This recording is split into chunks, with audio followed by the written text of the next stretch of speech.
Pride and Prejudice by Jane Austen. Chapter 14.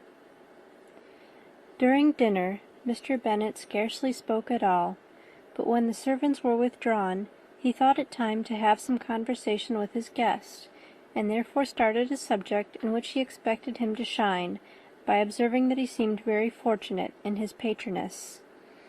Lady Catherine de Bourgh's attention to his wishes and consideration for his comfort appeared very remarkable. Mr. Bennet could not have chosen better. Mr. Collins was eloquent in her praise. The subject elevated him to more than usual solemnity of manner, and with a most important aspect he protested that he had never in his life witnessed such behaviour in a person of rank, such affability and condescension as he had himself experienced from Lady Catherine.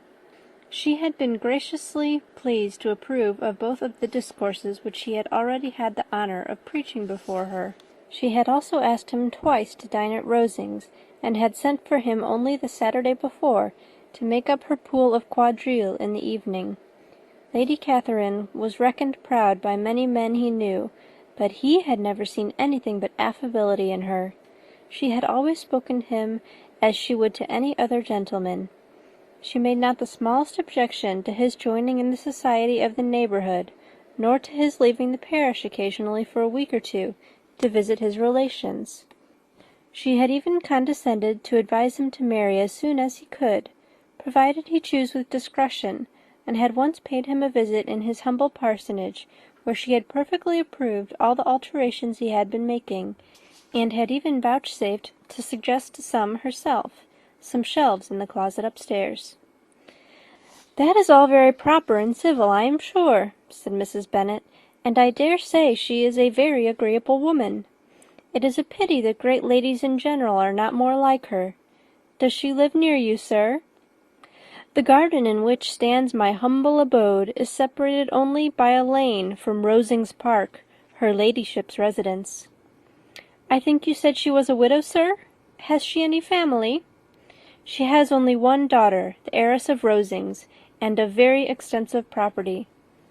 "Ah," said Mrs. Bennet, shaking her head, "then she is better off than many girls.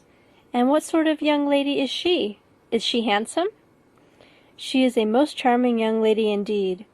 Lady Catherine herself says that, in point of true beauty, Miss de Bourgh is far superior to the handsomest of her sex, because there is that in her features which marks the young lady of distinguished birth. She is unfortunately of a sickly constitution, which has prevented her from making that progress in many accomplishments which she could not have otherwise failed of, as I am informed by the lady who superintended her education, and who still resides with them. But she is perfectly amiable, and often condescends to drive by my humble abode in her little phaeton and ponies." "Has she been presented? I do not remember her name among the ladies at court." "Her indifferent state of health unhappily prevents her being in town, and by that means, as I told Lady Catherine one day, has deprived the British court of its brightest ornaments. Her ladyship seemed pleased with the idea, and you may imagine that I am happy on every occasion to offer those little delicate compliments which are always acceptable to ladies. I have more than once observed to Lady Catherine that her charming daughter seemed born to be a duchess, and that the most elevated rank, instead of giving her consequence, would be adorned by her. These are the kind of little things which please her ladyship, and it is a sort of attention which I conceive myself peculiarly bound to pay." "You judge very properly," said Mr. Bennet, "and it is happy for you that you possess the talent of flattering with delicacy. May I ask whether these pleasing attentions proceed from the impulse of the moment, or are they the result of previous study?" "They arise chiefly from what is passing at the time, and though I sometimes amuse myself with suggesting and arranging such little elegant compliments as may be adapted to ordinary occasions, I always wish to give them as unstudied an air as possible." Mr. Bennet's expectations were fully answered. His cousin was as absurd as he had hoped, and he listened to him with the keenest enjoyment, maintaining at the same time the most resolute composure of countenance, and, except in an occasional glance at Elizabeth, requiring no partner in his pleasure. By tea-time, however, the dose had been enough, and Mr. Bennet was glad to take his guest into the drawing-room again, and when tea was over, glad to invite him to read aloud to the ladies. Mr. Collins readily assented, and a book was produced, but, on beholding it, for everything announced it to be from a circulating library, he started back, and, begging pardon, protested that he never read novels. Kitty stared at him, and Lydia exclaimed. Other books were produced, and after some deliberation he chose Fordyce's Sermons. Lydia gaped as he opened the volume, and before he had, with very monotonous solemnity, read 3 pages, she interrupted him with, "Do you know, mamma, that my Uncle Phillips talks of turning away Richard, and if he does, Colonel Forster will hire him. My aunt told me so herself on Saturday. I shall walk to Meryton tomorrow to hear more about it, and to ask when Mr. Denny comes back from town."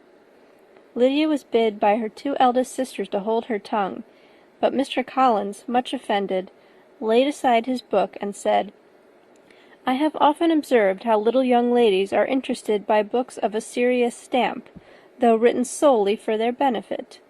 It amazes me, I confess, for certainly there can be nothing so advantageous to them as instruction, but I will no longer importune my young cousin." Then turning to Mr. Bennet, he offered himself as his antagonist at backgammon. Mr. Bennet accepted the challenge, observing that he acted very wisely in leaving the girls to their own trifling amusements. Mrs. Bennet and her daughters apologized most civilly for Lydia's interruption, and promised that it should not occur again, if he would resume his book. But Mr. Collins, after assuring them that he bore his young cousin no ill will, and should never resent her behaviour as any affront, seated himself at another table with Mr. Bennet, and prepared for backgammon. End of Chapter 14. Chapter 15. Mr. Collins was not a sensible man, and the deficiency of nature had been but little assisted by education or society, the greatest part of his life having been spent under the guidance of an illiterate and miserly father, and though he belonged to one of the universities, he had merely kept the necessary terms, without forming at it any useful acquaintance. The subjection in which his father had brought him up had given him originally great humility of manner, but it was now a good deal counteracted by the self-conceit of a weak head, living in retirement, and the consequential feelings of early and unexpected prosperity. A fortunate chance had recommended him to Lady Catherine de Bourgh, when the living of Hunsford was vacant, and the respect which he felt for her high rank, and his veneration for her as his patroness, mingling with a very good opinion of himself, of his authority as a clergyman, and his right as a rector, made him altogether a mixture of pride and obsequiousness, self-importance and humility. Having now a good house and a very sufficient income, he intended to marry, and in seeking a reconciliation with the Longbourn family, he had a wife in view, as he meant to choose one of the daughters, if he found them as handsome and amiable as they were represented by common report. This was his plan of amends, of atonement, for inheriting their father's estate, and he thought it an excellent one, full of eligibility and suitableness, and excessively generous and disinterested on his own part. His plan did not vary on seeing them. Miss Bennet's lovely face confirmed his views, and established all his strictest notions of what was due to seniority, and for the first evening she was his settled choice. The next morning, however, made an alteration, for in a quarter of an hour's tete-a-tete with Mrs. Bennet before breakfast, a conversation beginning with his parsonage house, and leading naturally to the avowal of his hopes that a mistress might be found for it at Longbourn, produced from her, amid very complacent smiles and general encouragement, a caution against the very Jane he had fixed on. As to her younger daughters, she could not take upon her to say, she could not positively answer, but she did not know of any prepossession. Her eldest daughter she must just mention, she felt it incumbent on her to hint, was likely to be very soon engaged. Mr. Collins had only to change from Jane to Elizabeth, and it was soon done while Mrs. Bennet was stirring the fire. Elizabeth, equally next to Jane in birth and beauty, succeeded her, of course. Mrs. Bennet treasured up the hint, and trusted that she might soon have 2 daughters married, and the man whom she could not bear to speak of the day before was now high in her good graces. Lydia's intention of walking to Meryton was not forgotten.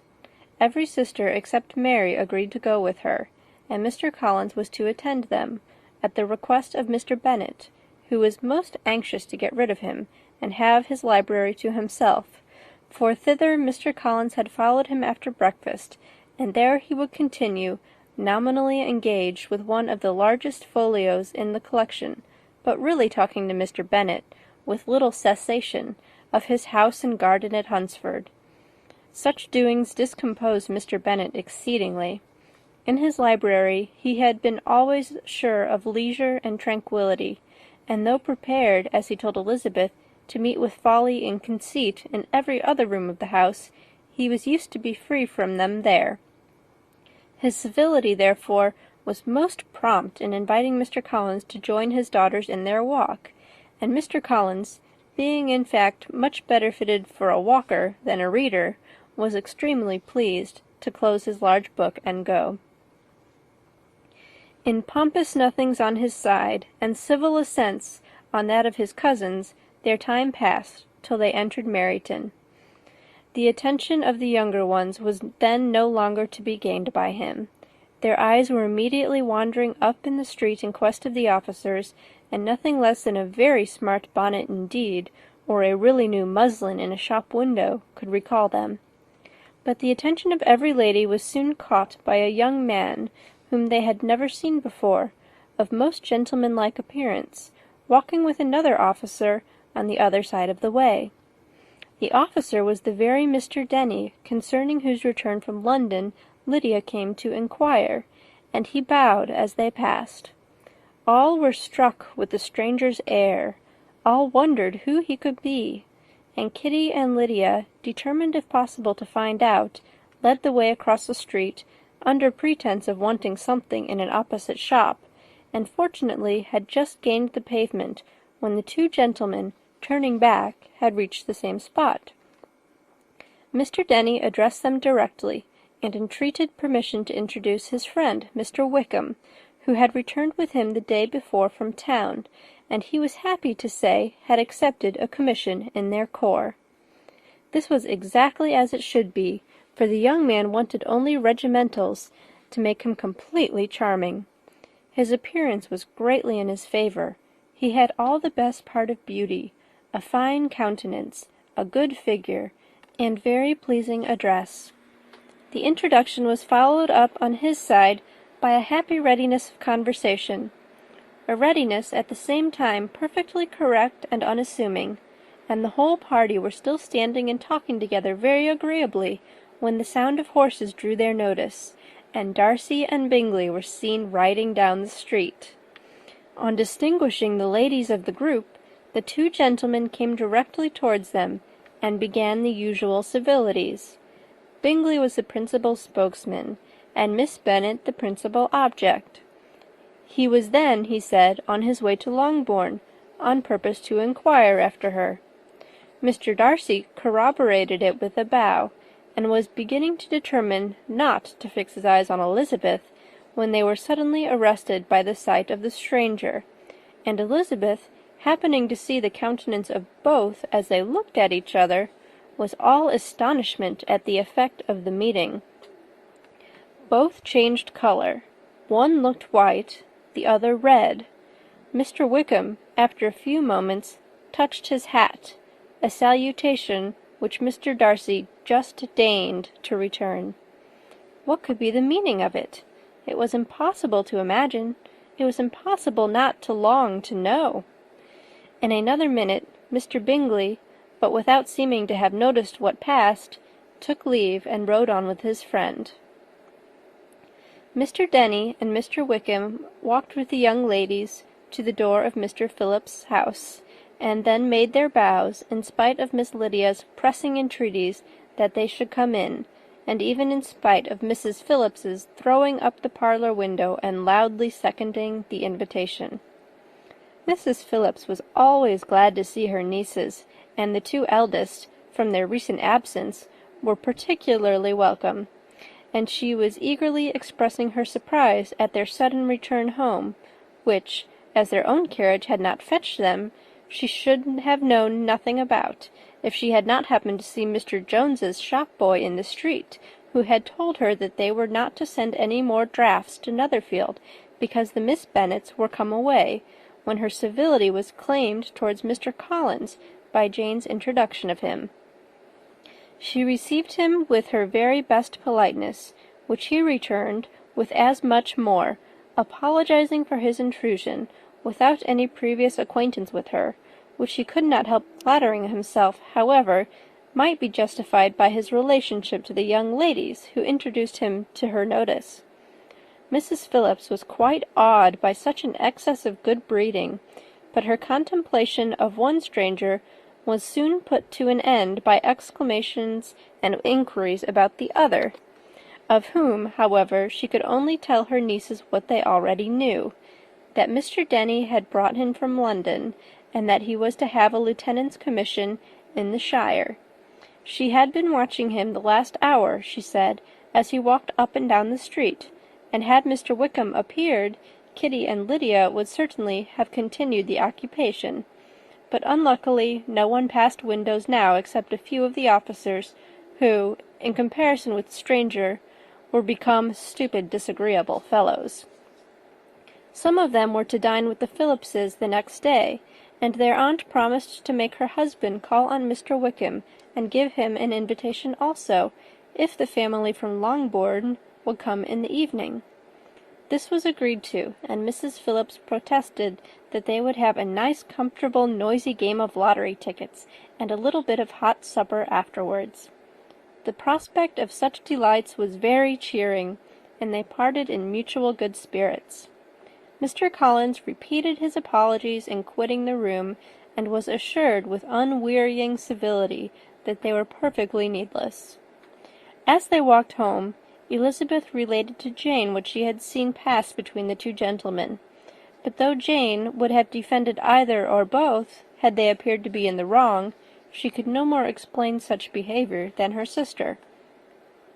Mr. Collins, on his return, highly gratified Mrs. Bennet by admiring Mrs. Phillips's manners and politeness. He protested that, except Lady Catherine and her daughter, he had never seen a more elegant woman, for she had not only received him with the utmost civility, but even pointedly included him in her invitation for the next evening, although utterly unknown to her before. Something, he supposed, might be attributed to his connection with them, but yet he had never met with so much attention in the whole course of his life. End of chapter 15.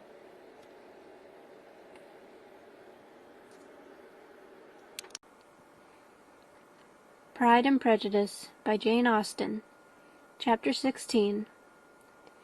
As no objection was made to the young people's engagement with their aunt, and all Mr. Collins' scruples of leaving Mr. and Mrs. Bennet for a single evening during his visit were most steadily resisted, the coach conveyed him and his 5 cousins at a suitable hour to Meryton, and the girls had the pleasure of hearing, as they entered the drawing-room, that Mr. Wickham had accepted their uncle's invitation, and was then in the house.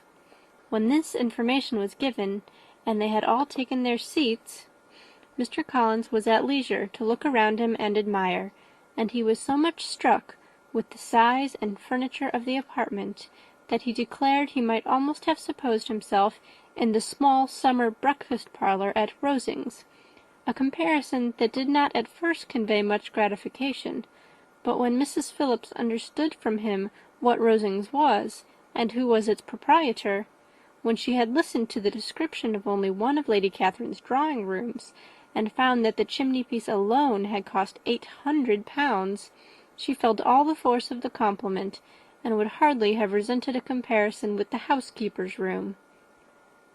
In describing to her all the grandeur of Lady Catherine and her mansion, with occasional digressions in praise of his own humble abode and the improvements it was receiving, he was happily employed until the gentlemen joined them, and he found in Mrs. Phillips a very attentive listener, whose opinion of his consequence increased with what she heard, and who was resolving to retail it all among her neighbours as soon as she could.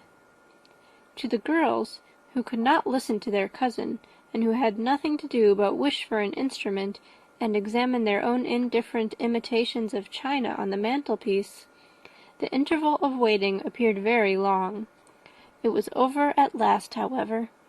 The gentlemen did approach, and when Mr. Wickham walked into the room, Elizabeth felt that she had neither been seeing him before nor thinking of him since with the smallest degree of unreasonable admiration.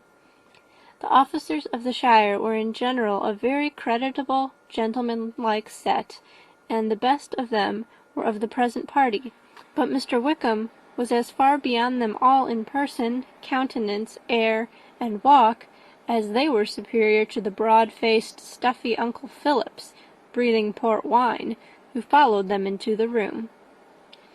Mr. Wickham was the happy man towards whom almost every female eye was turned, and Elizabeth was the happy woman by whom he finally seated himself, and the agreeable manner in which he immediately fell into conversation, though it was only on its being a wet night, made her feel that the commonest, dullest, most threadbare topic might be rendered interesting by the skill of the speaker. With such rivals for the notice of the fair as Mr. Wickham and the officers, Mr. Collins seemed to sink into insignificance. To the young ladies he certainly was nothing, but he had still at intervals a kind listener in Mrs. Phillips, and was by her watchfulness most abundantly supplied with coffee and muffin. When the card tables were placed, he had the opportunity of obliging her in turn, by sitting down to whist. "I know little of the game at present," said he, "but I shall be glad to improve myself, for in my situation in life—" Mrs. Phillips was very glad for his compliance, but could not wait for his reason. Mr. Wickham did not play at whist, and with ready delight was he received at the other table between Elizabeth and Lydia. At first there seemed danger of Lydia's engrossing him entirely, for she was a most determined talker, but being likewise extremely fond of lottery tickets, she soon grew too much interested in the game, too eager in making bets and exclaiming after prizes, to have attention for anyone in particular. Allowing for the common demands of the game, Mr. Wickham was therefore at leisure to talk to Elizabeth, and she was very willing to hear him, though what she chiefly wished to hear she could not hope to be told, the history of his acquaintance with Mr. Darcy. She dared not even mention that gentleman. Her curiosity, however, was unexpectedly relieved.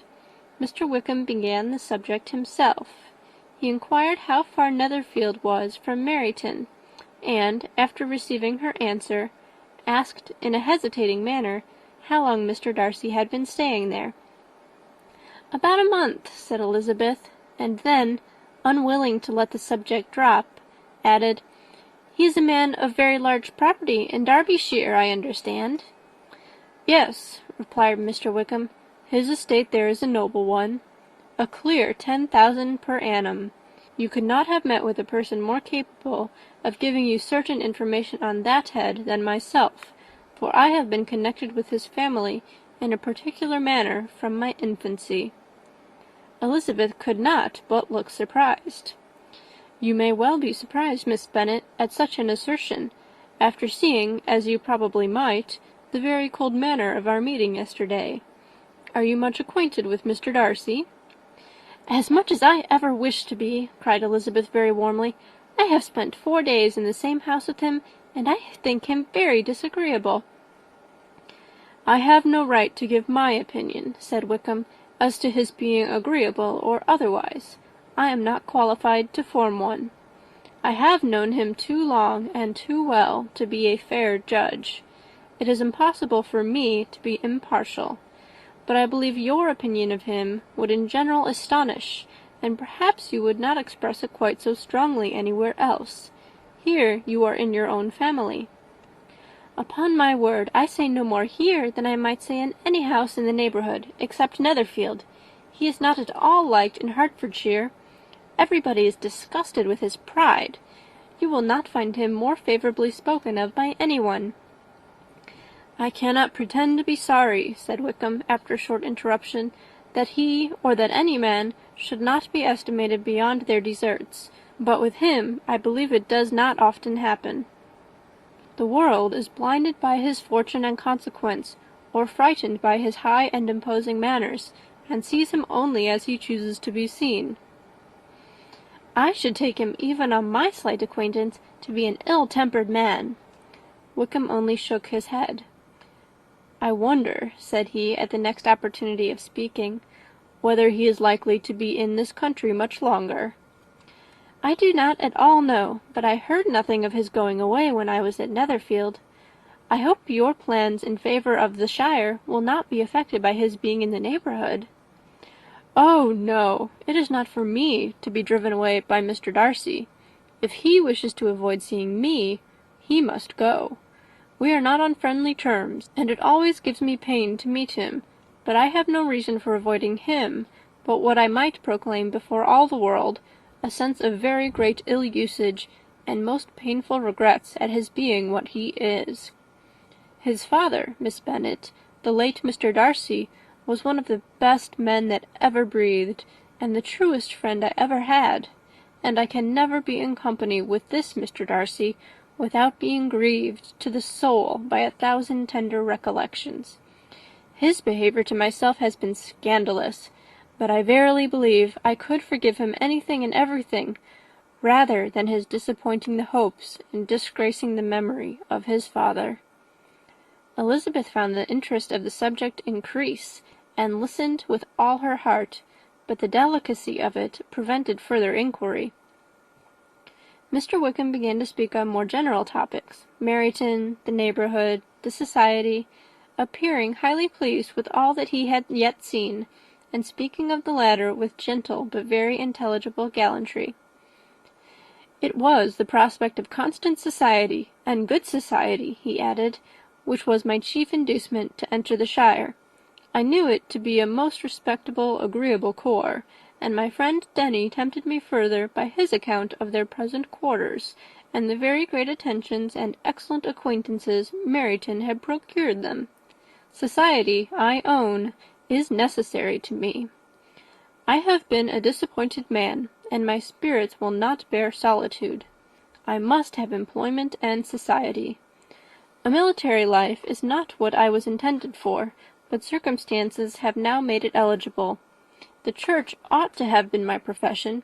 I was brought up for the church, and I should at this time have been in possession of a most valuable living, had it pleased the gentleman we were speaking of just now." "Indeed!" "Yes, the late Mr. Darcy bequeathed me the next presentation of the best living in his gift. He was my godfather, and excessively attached to me. I cannot do justice to his kindness. He meant to provide for me amply, and thought he had done it, but when the living fell, it was given elsewhere." "Good heavens!" cried Elizabeth. "But how could that be? How could his will be disregarded? Why did you not seek legal redress?" "There was just such an informality in the terms of the bequest as to give me no hope from law. A man of honour could not have doubted the intention, but Mr. Darcy chose to doubt it, or to treat it as a merely conditional recommendation, and to assert that I had forfeited all claim to it by extravagance, imprudence, in short, anything or nothing. Certain it is that the living became vacant 2 years ago, exactly as I was of an age to hold it, and that it was given to another man, and no less certain is it that I cannot accuse myself of having really done anything to deserve to lose it. I have a warm, unguarded temper, and I may have spoken my opinion of him and to him too freely. I can recall nothing worse, but the fact is that we are very different sort of men, and that he hates me."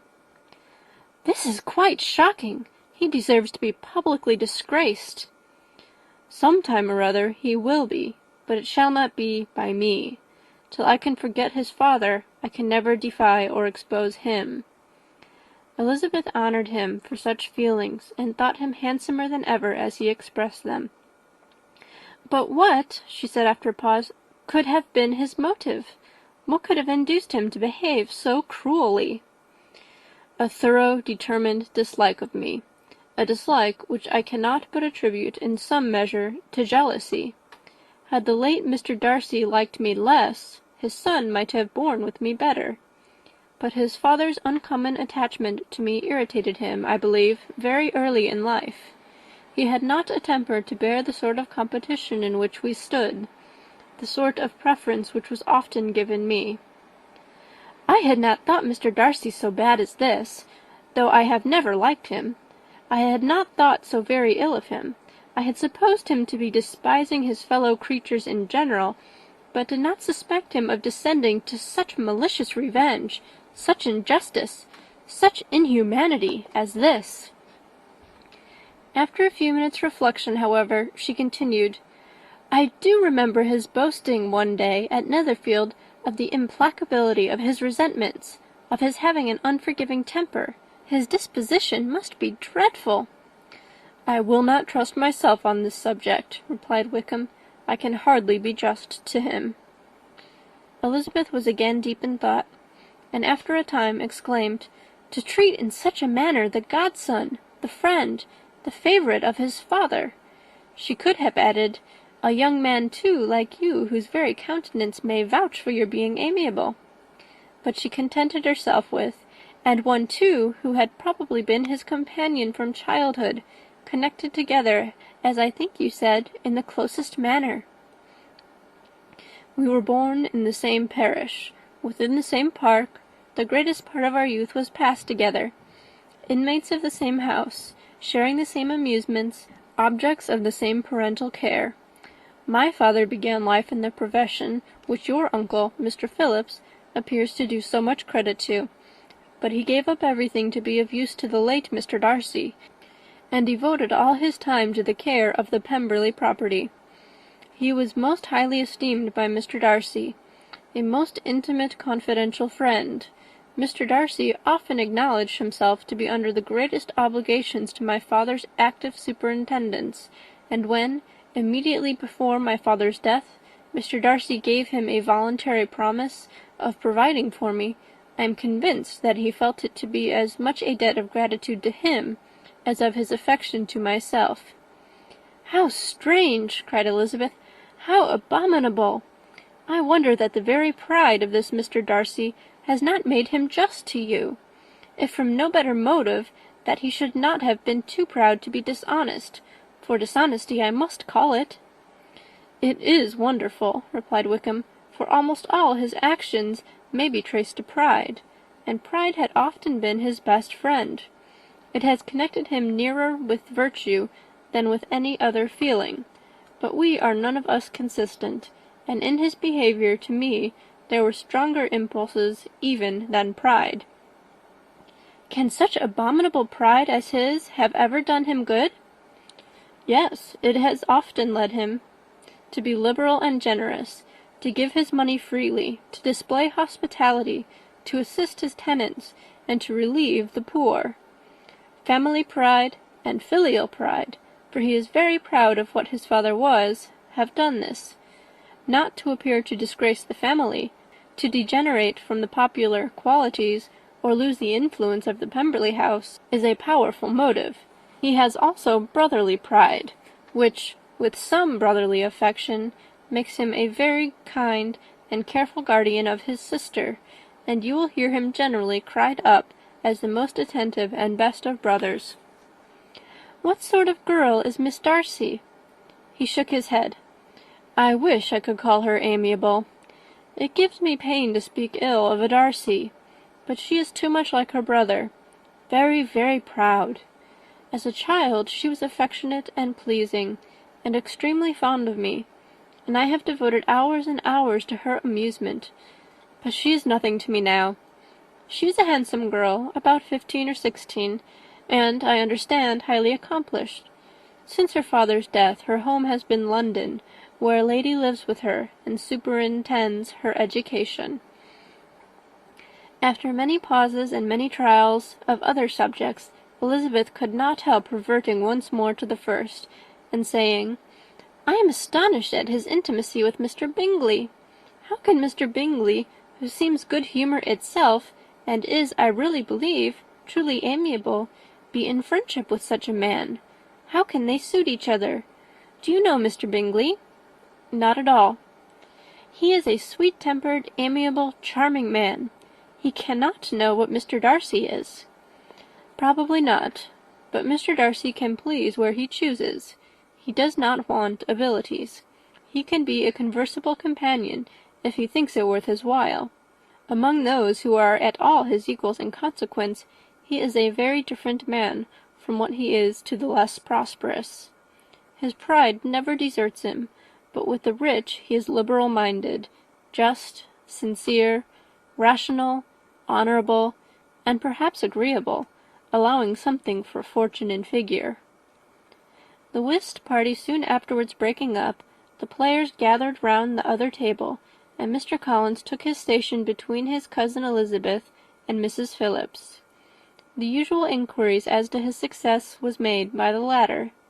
It had not been very great. He had lost every point, but when Mrs. Phillips began to express her concern thereupon, he assured her with much earnest gravity that it was not of the least importance, that he considered the money as a mere trifle, and begged that she would not make herself uneasy.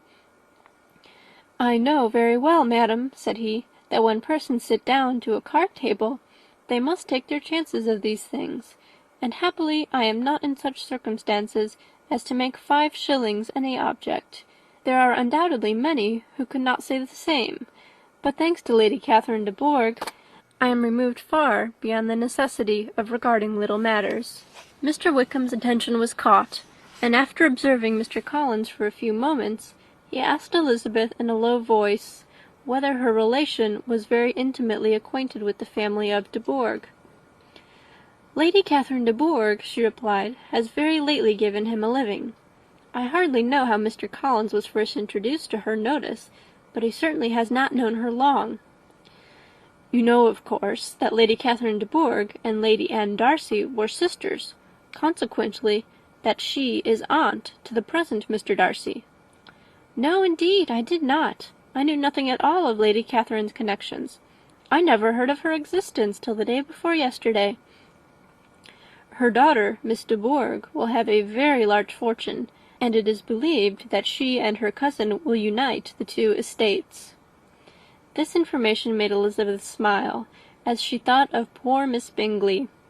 Vain indeed must be all her attentions, vain and useless her affection for his sister, and her praise of himself, if he were already self-destined for another. "Mr. Collins," said she, "speaks highly both of Lady Catherine and her daughter, but from some particulars that he has related of her ladyship, I suspect his gratitude misleads him, and that in spite of her being his patroness, she is an arrogant, conceited woman." "I believe her to be both in a great degree," replied Wickham. "I have not seen her for many years, but I very well remember that I never liked her, and that her manners were dictatorial and insolent.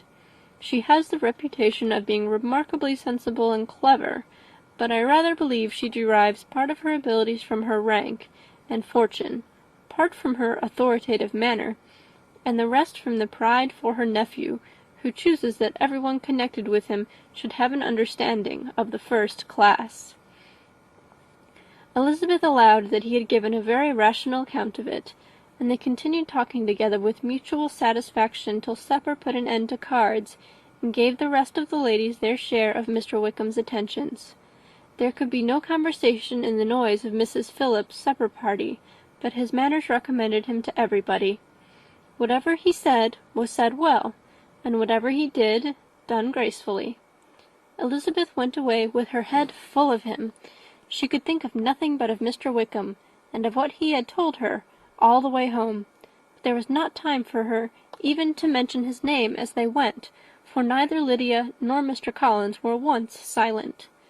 Lydia talked incessantly of lottery tickets, of the fish she had lost and the fish she had won, and Mr. Collins, in describing the civility of Mr. and Mrs. Phillips, protesting that he did not in the least regard his losses at whist, enumerating all the dishes at supper, and repeatedly fearing that he crowded his cousins, had more to say than he could well manage before the carriage stopped at Longbourn House. End of Chapter 16. Chapter 17. Elizabeth related to Jane the next day what had passed between Mr. Wickham and herself. Jane listened with astonishment and concern. She knew not how to believe that Mr. Darcy could be so unworthy of Mr. Bingley's regard, and yet it was not in her nature to question the veracity of a young man of such amiable appearance as Wickham. The possibility of his having endured such unkindness was enough to interest all her tender feelings, and nothing remained therefore to be done but to think well of them both, to defend the conduct of each, and throw into the account of accident or mistake whatever could not be otherwise explained. "They have both," said she, "been deceived, I dare say, in some way or other, of which we can form no idea. Interested people have perhaps misrepresented each to the other. It is, in short, impossible for us to conjecture the causes or circumstances which may have alienated them, without actual blame on either side." "Very true indeed. And now, my Jane, what have you got to say on behalf of the interested people who have probably been concerned in the business? Do clear them too, or we shall be obliged to think ill of somebody."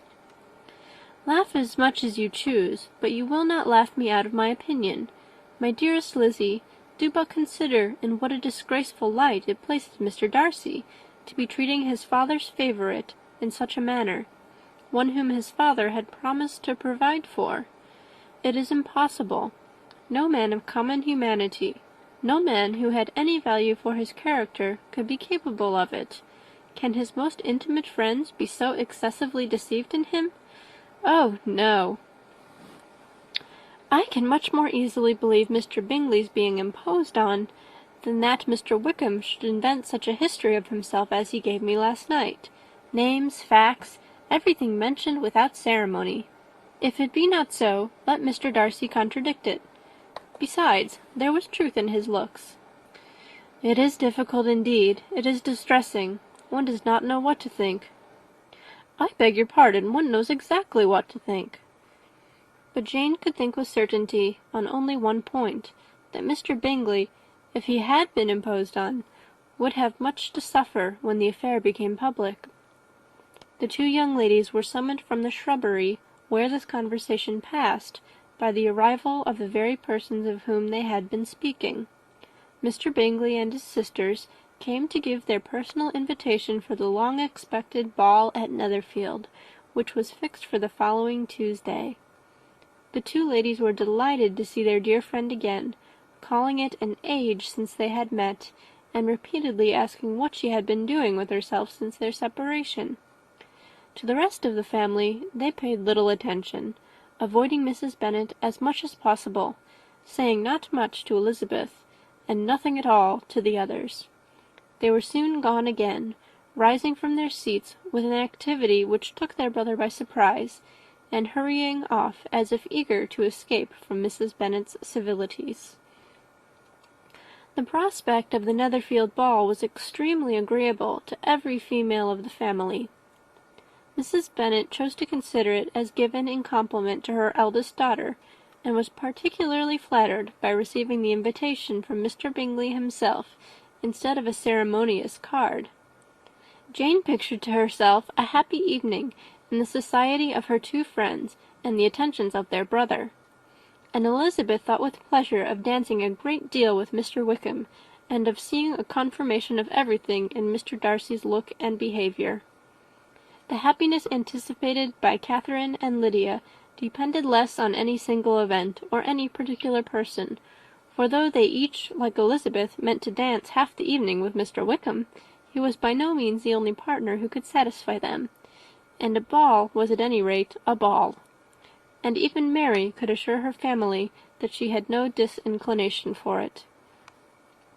"While I can have my mornings to myself," said she, "it is enough. I think it is no sacrifice to join occasionally in evening engagements. Society has claims on us all, and I profess myself one of those who consider intervals of recreation and amusement as desirable for everybody." Elizabeth's spirits were so high on this occasion that though she did not often speak unnecessarily to Mr. Collins, she could not help but asking him whether he intended to accept Mr. Bingley's invitation, and if he did, whether he would think it proper to join in the evening's amusement, and she was rather surprised to find that he entertained no scruple whatever on that head, and was very far from dreading a rebuke either from the Archbishop or Lady Catherine de Bourgh by venturing to dance. "I am by no means of the opinion, I assure you," said he, "that a ball of this kind, given by a young man of character to respectable people, can have any evil tendency, and I am so far from objecting to dancing myself, that I shall hope to be honoured with the hands of all my fair cousins in the course of the evening; and I take this opportunity of soliciting yours, Miss Elizabeth, for the first 2 dances especially, a preference which I trust my cousin Jane will attribute to the right cause, and not to any disrespect for her." Elizabeth felt herself completely taken in. She had fully proposed being engaged by Mr. Wickham for those very dances, and to have Mr. Collins instead, her liveliness had never been worse timed. There was no help for it, however. Mr. Wickham's happiness and her own were perforce delayed a little longer, and Mr. Collins' proposal accepted with as good a grace as she could. She was not the better pleased with his gallantry from the idea it suggested of something more. It now first struck her that she was selected from among her sisters as worthy of being mistress of Hunsford Parsonage, and of assisting to form a quadrille table at Rosings, in the absence of more eligible visitors. The idea soon reached to conviction, as she observed his increasing civilities toward herself, and heard his frequent attempt at a compliment on her wit and vivacity. And though more astonished than gratified herself by this effect of her charms, it was not long before her mother gave her to understand that the probability of their marriage was extremely agreeable to her. Elizabeth, however, did not choose to take the hint, being well aware that a serious dispute must be the consequence of any reply. Mr. Collins might never make the offer, and till he did, it was useless to quarrel about him. If there had not been a Netherfield ball to prepare for and talk of, the younger Miss Bennets would have been in a very pitiable state at this time, for from the day of the invitation to the day of the ball there was such a succession of rain as prevented their walking to Meryton once. No aunt, no officers, no news could be sought after. The very shoe roses for Netherfield were got by proxy. Even Elizabeth might have found some trial of her patience in weather which totally suspended the improvement of her acquaintance with Mr. Wickham, and nothing less than a dance on Tuesday could have made such a Friday, Saturday, Sunday, and Monday endurable to Kitty and Lydia. End of chapter 17.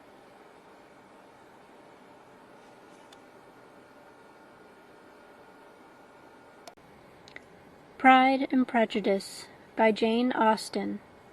Chapter 18. Till Elizabeth entered the drawing-room at Netherfield, and looked in vain for Mr. Wickham among the cluster of red-coats there assembled, a doubt of his being present had never occurred to her.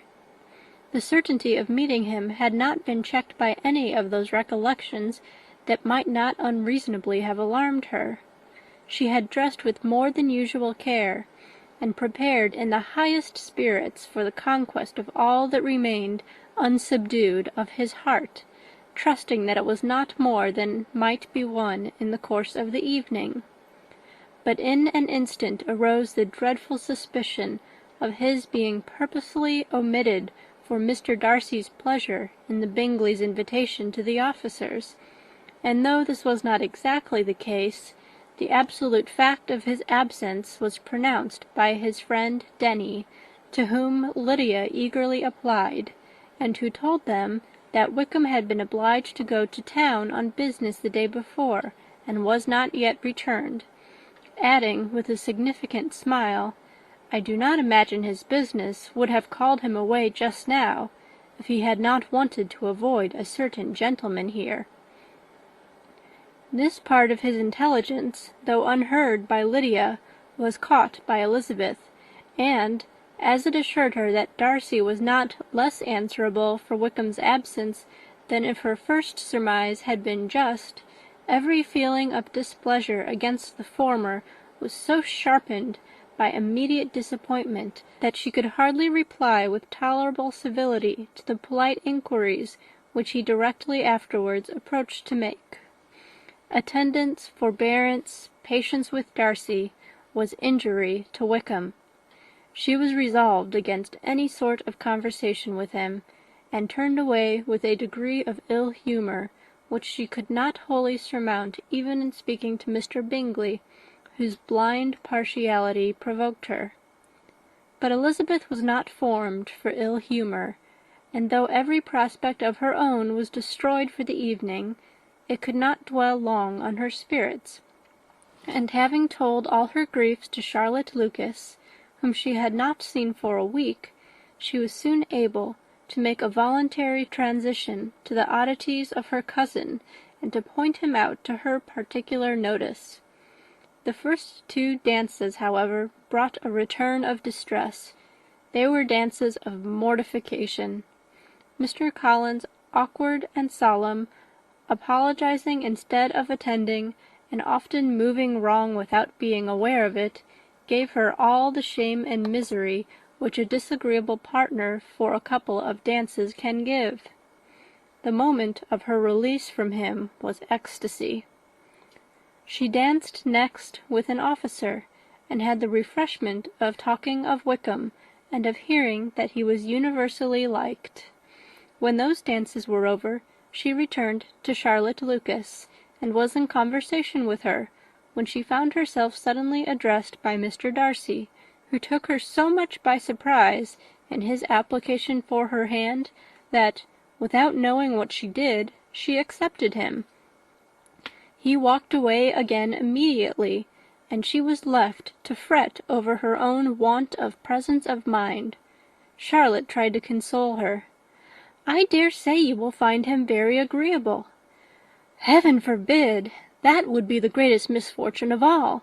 To find a man agreeable whom one is determined to hate! Do not wish me such an evil." When the dancing recommenced, however, and Darcy approached to claim her hand, Charlotte could not help cautioning her in a whisper not to be a simpleton, and allow her fancy for Wickham to make her appear unpleasant in the eyes of a man 10 times his consequence. Elizabeth made no answer, and took her place in the set, amazed at the dignity to which she was arrived in being allowed to stand opposite to Mr. Darcy, and reading in her neighbours' looks their equal amazement in beholding it. They stood for some time without speaking a word, and she began to imagine that their silence was to last through the 2 dances, and at first was resolved not to break it, till, suddenly fancying that it would be the greater punishment to her partner to oblige him to talk, she made some slight observation on the dance. He replied, and was again silent. After a pause of some minutes, she addressed him a second time with, "It is your turn to say something now, Mr. Darcy. I talked about the dance, and you ought to make some sort of remark on the size of the room, or the number of couples." He smiled, and assured her that whatever she wished him to say should be said. "Very well. That reply will do for the present. Perhaps by and by I may observe that private balls are much pleasanter than public ones. But now we may be silent." "Do you talk by rule, then, while you are dancing?" "Sometimes. One must speak a little, you know. It would look odd to be entirely silent for half an hour together, and yet for the advantage of some, conversation ought to be arranged, as that they may have the trouble of saying as little as possible." Are you consulting your own feelings in the present case, or do you imagine that you are gratifying mine?" "Both," replied Elizabeth archly, "for I have always seen a great similarity in the turn of our minds. We are each of an unsocial, taciturn disposition, unwilling to speak unless we expect to say something that will amaze the whole room, and be handed down to posterity with all the éclat of a proverb." "This is no very striking resemblance of your own character, I am sure," said he. "How near it may be to mine, I cannot pretend to say. You think it a faithful portrait, undoubtedly." "I must not decide on my own performance." He made no answer, and they were again silent till they had gone down the dance, when he asked her if she and her sisters did not very often walk to Meryton. She answered in the affirmative, and, unable to resist the temptation, added, "When you met us there the other day, we had just been forming a new acquaintance." The effect was immediate. A deeper shade of hauteur overspread his features, but he said not a word, and Elizabeth, though blaming herself for her own weakness, could not go on. At length Darcy spoke, and in a constrained manner said, "Mr. Wickham is blessed with such happy manners as may ensure his making friends. Whether he may be equally capable of retaining them is less certain." "He has been so unlucky as to lose your friendship," replied Elizabeth with emphasis, "and in a manner which he is likely to suffer from all his life." Darcy made no answer, and seemed desirous of changing the subject. At that moment Sir William Lucas appeared close to them, meaning to pass through the set to the other side of the room, but on perceiving Mr. Darcy, he stopped with a bow of superior courtesy to compliment him on his dancing and his partner. "I have been most highly gratified indeed, my dear sir. Such very superior dancing is not often seen. It is evident that you belong to the first circles. Allow me to say, however, that your fair partner does not disgrace you, and that I must hope to have this pleasure often repeated, especially when a certain desirable event, my dear Eliza," glancing at her sister in Bingley, "shall take place. What congratulations will then flow in! I appeal to Mr. Darcy. But let me not interrupt you, sir. You will not thank me for detaining you from the bewitching converse of that young lady, whose bright eyes are also upbraiding me." The latter part of this address was scarcely heard by Darcy, but Sir William's allusion to his friend seemed to strike him forcibly, and his eyes were directed with a very serious expression towards Bingley and Jane, who were dancing together. Recovering himself, however, shortly, he turned to his partner and said, "Sir William's interruption has made me forget what we were talking of." "I do not think we were speaking at all. Sir William could not have interrupted two people in the room who had less to say for themselves. We have tried 2 or 3 subjects already without success, and what we are to talk of next I cannot imagine." "What think you of books?" said he, smiling. "Books? Oh, no! I am sure we never read the same, or not with the same feelings." "I am sorry you think so. But if that be the case, there can at least be no want of subject. We may compare our different opinions." "No, I cannot talk of books in a ballroom. My head is always full of something else." "The present always occupies you in such scenes, does it?" said he, with a look of doubt. "Yes, always," she replied, without knowing what she said, for her thoughts had wandered far from the subject, as soon afterwards appeared by her suddenly, exclaiming, "I remember hearing you once say, Mr. Darcy, that you hardly ever forgave, that your resentment, once created, was unappeasable. You are very cautious, I suppose, as to its being created." "I am," said he, with a firm voice. "And never allow yourself to be blinded by prejudice?" "I hope not." It is particularly incumbent on those who never change their opinion to be secure of judging properly at first. May I ask to what these questions tend?" "Merely to the illustration of your character," said she, endeavouring to shake off her gravity. "I am trying to make it out." "And what is your success?" She shook her head. "I do not get on at all. I hear such different accounts of you as puzzle me exceedingly." "I can readily believe," answered he gravely, "that reports may vary greatly with respect to me, and I could wish, Miss Bennet, that you were not to sketch my character at the present moment, as there is reason to fear that the performance would reflect no credit on either."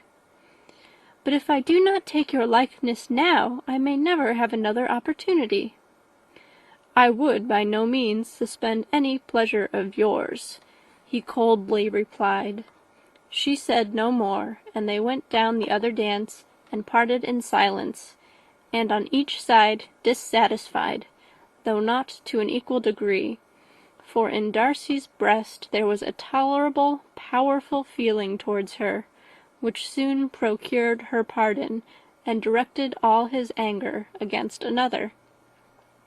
They had not long separated when Miss Bingley came towards her, and with an expression of civil disdain accosted her. "So, Miss Eliza, I hear you are quite delighted with George Wickham.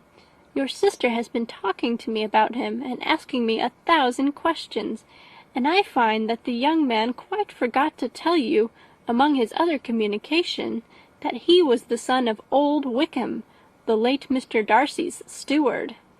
Let me recommend you, however, as a friend, not to give implicit confidence to all his assertions, for as to Mr. Darcy's using him ill, it is perfectly false, for, on the contrary, he has always been remarkably kind to him, though George Wickham has treated Mr. Darcy in a most infamous manner.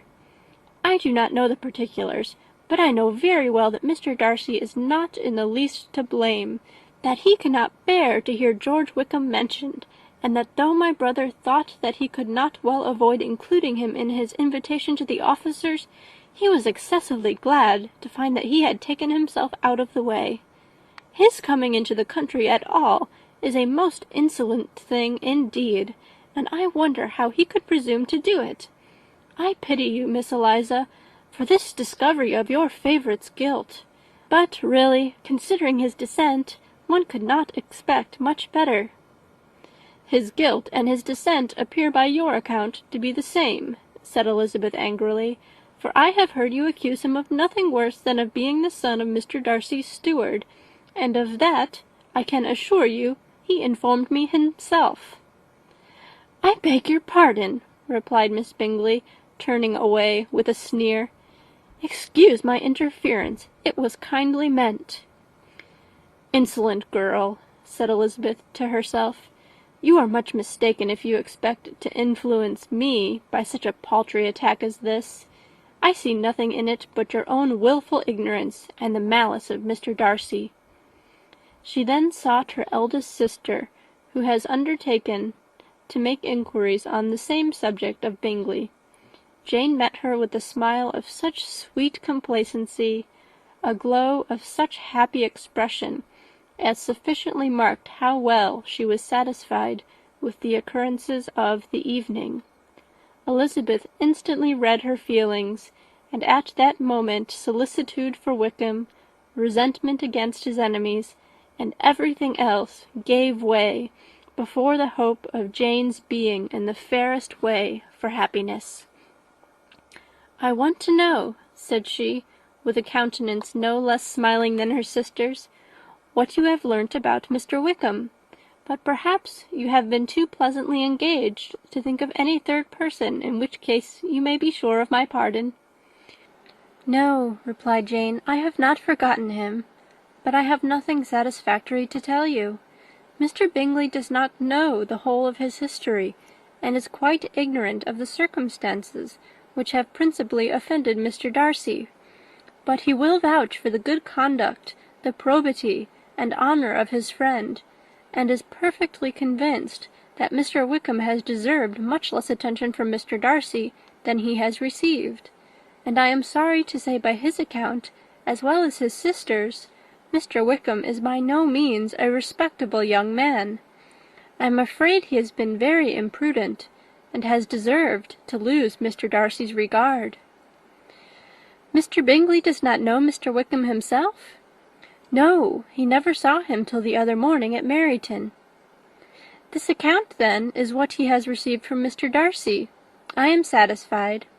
But what does he say of the living?" "He does not exactly recollect the circumstances, though he has heard them from Mr. Darcy more than once, but he believes that it was left to him conditionally only."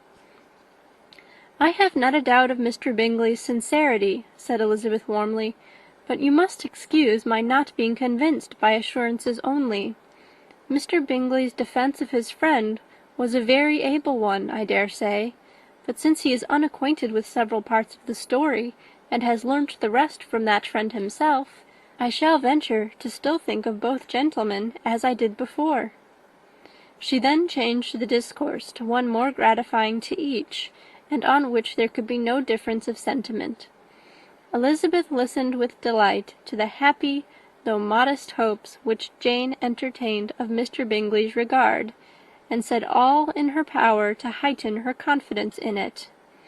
On their being joined by Mr. Bingley himself, Elizabeth withdrew to Miss Lucas, to whose inquiry after the pleasantness of her last partner she had scarcely replied, before Mr. Collins came up to them, and told her with great exultation that he had just been so fortunate as to make a most important discovery. "I have found out," said he, "by a singular accident, that there is now in the room a near relation of my patroness.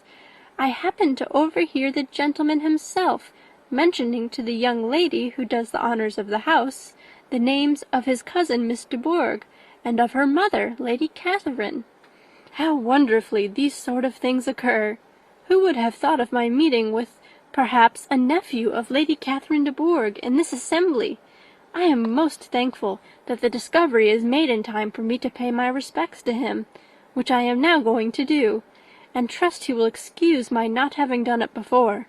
My total ignorance of the connection must plead my apology." "You are not going to introduce yourself to Mr. Darcy?"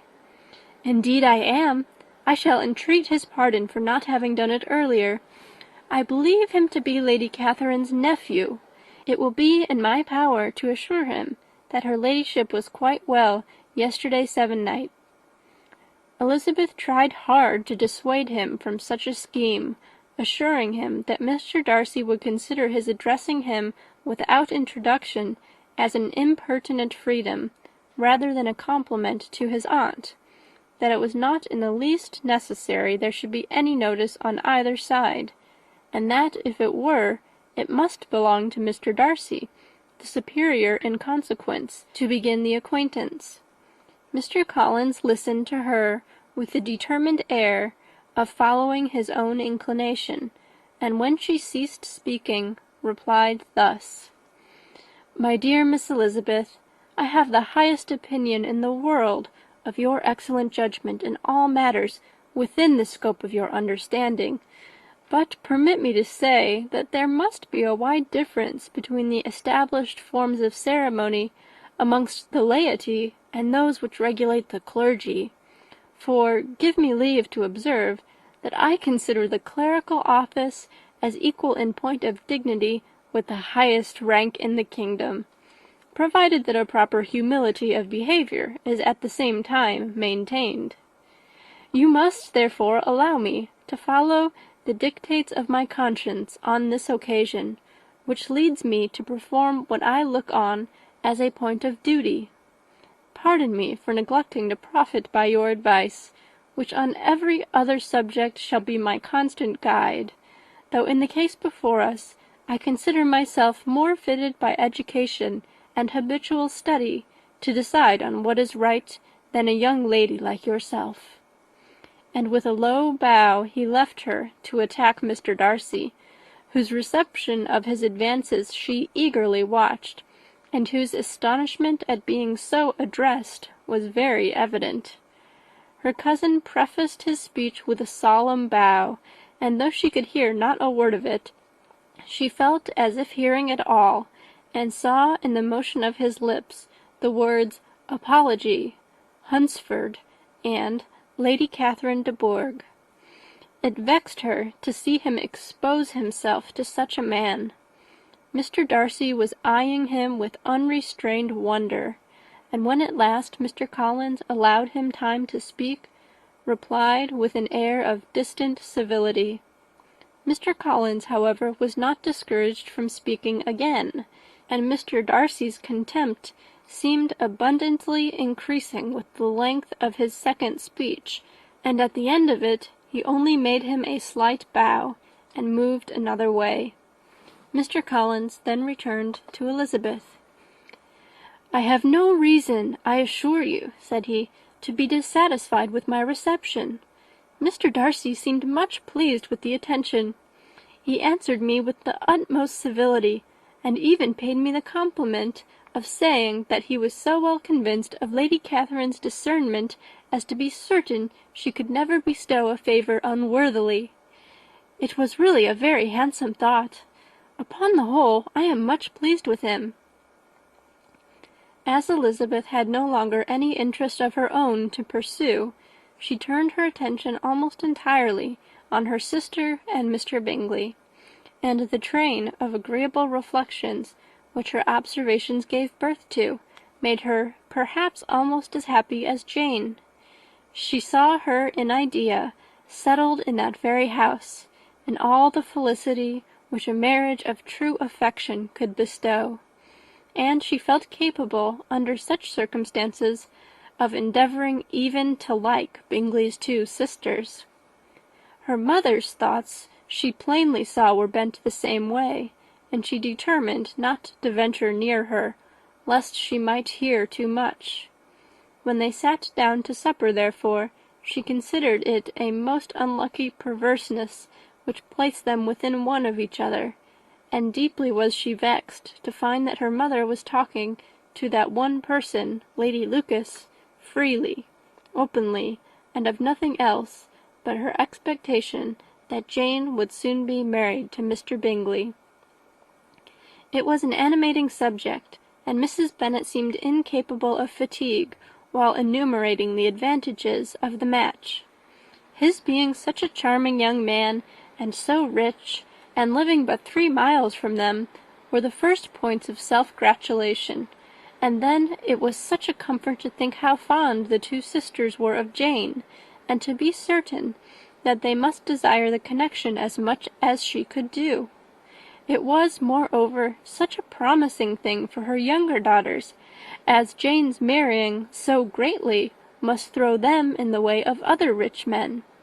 And, lastly, it was so pleasant at her time of life to be able to consign her single daughters to the care of their sister, that she might not be obliged to go into company more than she liked. It was necessary to make this circumstance a matter of pleasure, because on such occasions it is the etiquette, but no one was less likely than Mrs. Bennet to find comfort in staying home at any period of her life. She concluded with many good wishes that Lady Lucas might soon be equally fortunate, though evidently and triumphantly believing there was no chance of it.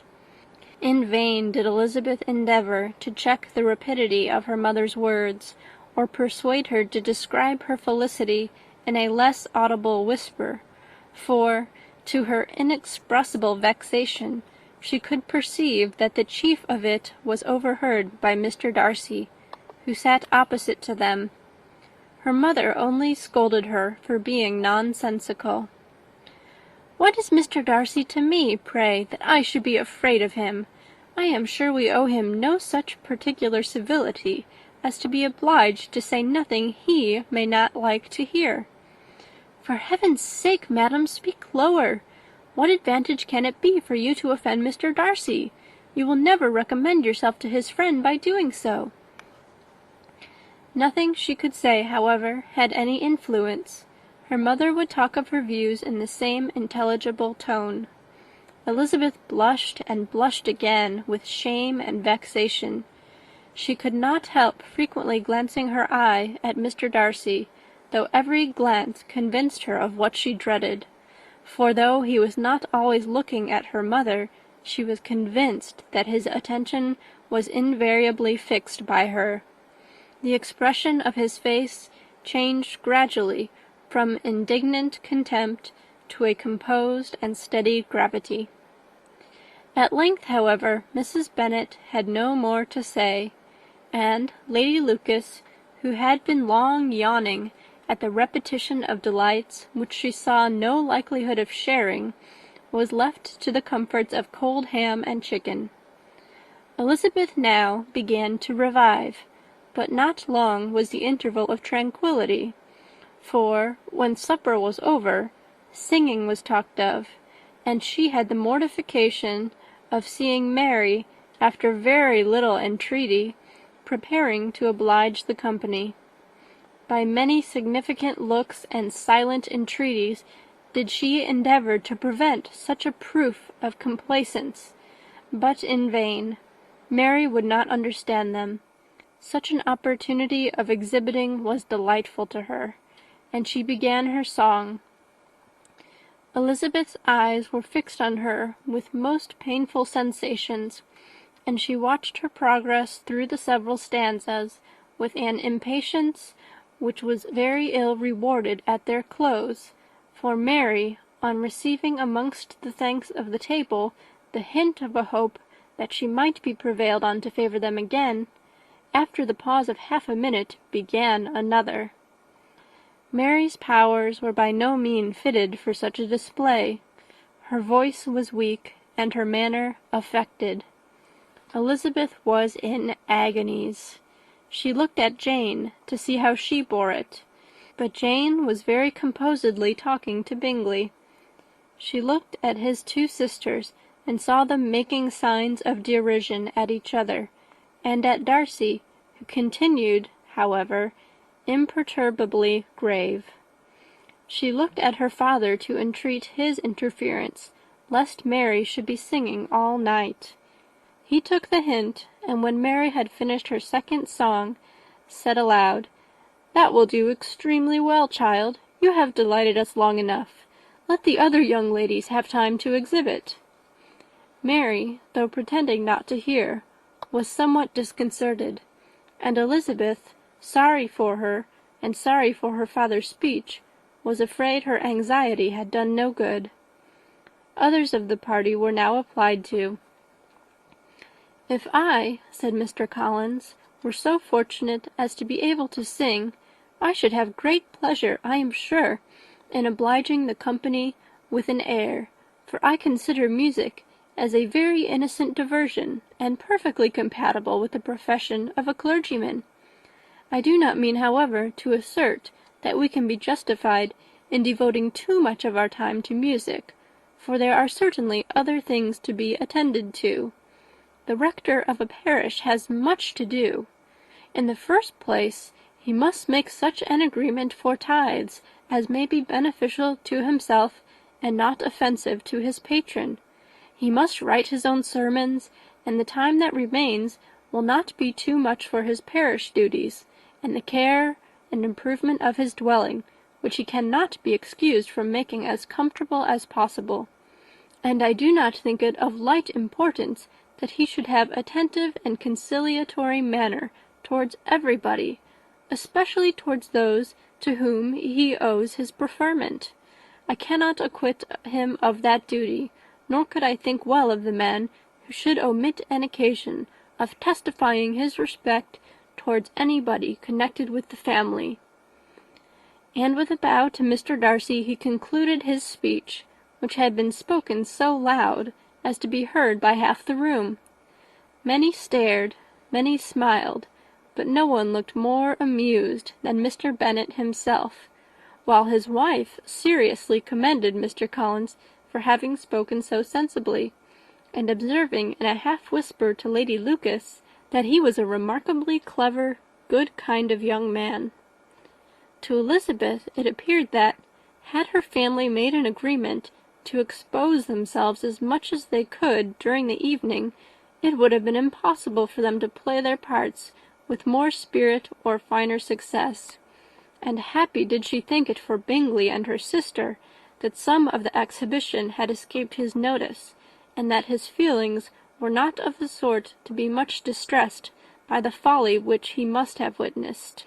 That his two sisters and Mr. Darcy, however, should have such an opportunity of ridiculing her relations was bad enough, and she could not determine whether the silent contempt of the gentlemen or the insolent smiles of the ladies were more intolerable. The rest of the evening brought her little amusement. She was teased by Mr. Collins, who continued most perseveringly by her side, and though he could not prevail on her to dance with him again, put it out of her power to dance with others. In vain did she entreat him to stand up with somebody else, and offer to introduce him to any young lady in the room. He assured her that as to dancing he was perfectly indifferent to it, that his chief object was by delicate attentions to recommend himself to her, and that he should therefore make a point of remaining close to her the whole evening. There was no arguing upon such project. She owed her greatest relief to her friend Miss Lucas, who often joined them, and good-naturedly engaged Mr. Collins' conversation to herself. She was at least free from the offence of Mr. Darcy's further notice, though often standing within a very short distance of her, quite disengaged, he never came near enough to speak. She felt it to be the probable consequence of her allusions to Mr. Wickham, and rejoiced in it. The Longbourn party were the last of all the company to depart, and, by a manoeuvre of Mrs. Bennet, had to wait for their carriage a quarter of an hour after everybody else was gone, which gave them time to see how heartily they were wished away by some of the family. Mrs. Hurst and her sister scarcely opened their mouths, except to complain of fatigue, and were evidently impatient to have the house to themselves. They repulsed every attempt of Mrs. Bennet at conversation, and by so doing threw a languor over the whole party, which was very little relieved by the long speeches of Mr. Collins, who was complimenting Mr. Bingley and his sisters on the elegance of their entertainment, and the hospitality and politeness which had marked their behaviour to their guests. Darcy said nothing at all. Mr. Bennet, in equal silence, was enjoying the scene. Mr. Bingley and Jane were standing together, a little detached from the rest, and talked only to each other. Elizabeth preserved as steady a silence as either Mrs. Hurst or Miss Bingley, and even Lydia was too much fatigued to utter more than the occasional exclamation of "Lord, how tired I am!"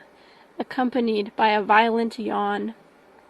When, at length, they arose to take leave, Mrs. Bennet was most pressingly civil in her hope of seeing the whole family soon at Longbourn, and addressed herself especially to Mr. Bingley, to assure him how happy he would make them by eating a family dinner with them at any time, without the ceremony of a formal invitation.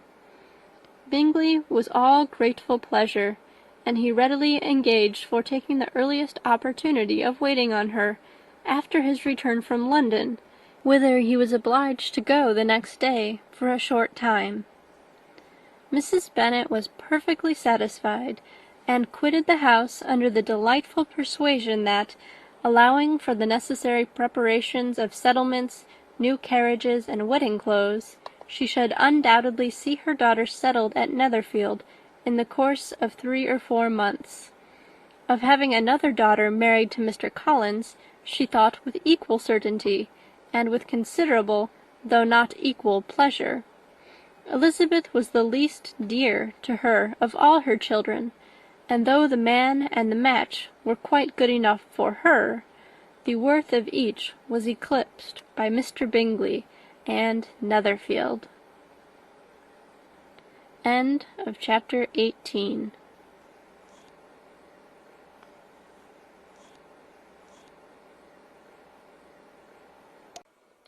Pride and Prejudice. by Jane Austen. Chapter 19. The next day opened a new scene at Longbourn. Mr. Collins made his declaration in form. Having resolved to do it without loss of time, as his leave of absence extended only to the following Saturday, and having no feelings of diffidence to make it distressing to himself even at the moment, he set about it in a very orderly manner, with all the observances which he supposed a regular part of the business.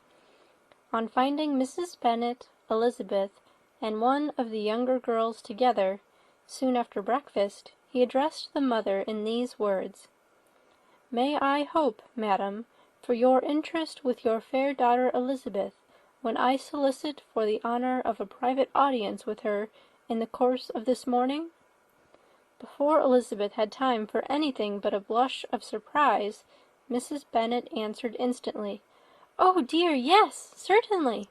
I am sure Lizzie will be very happy. I am sure she can have no objection. Come, Kitty, I want you upstairs."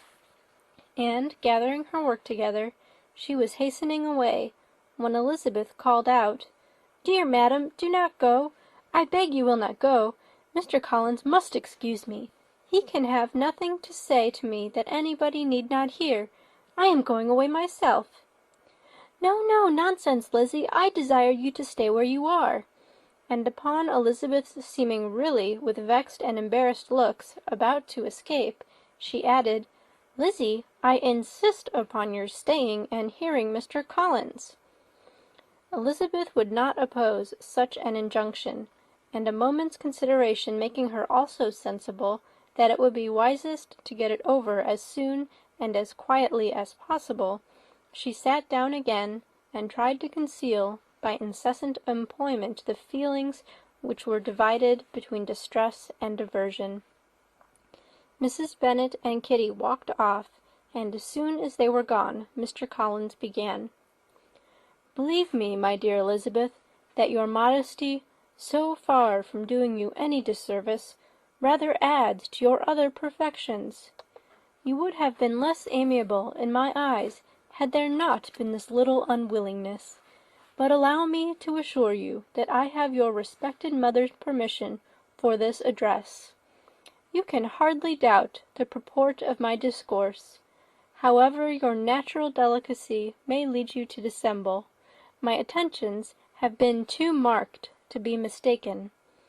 Almost as soon as I entered the house, I singled you out as the companion of my future life.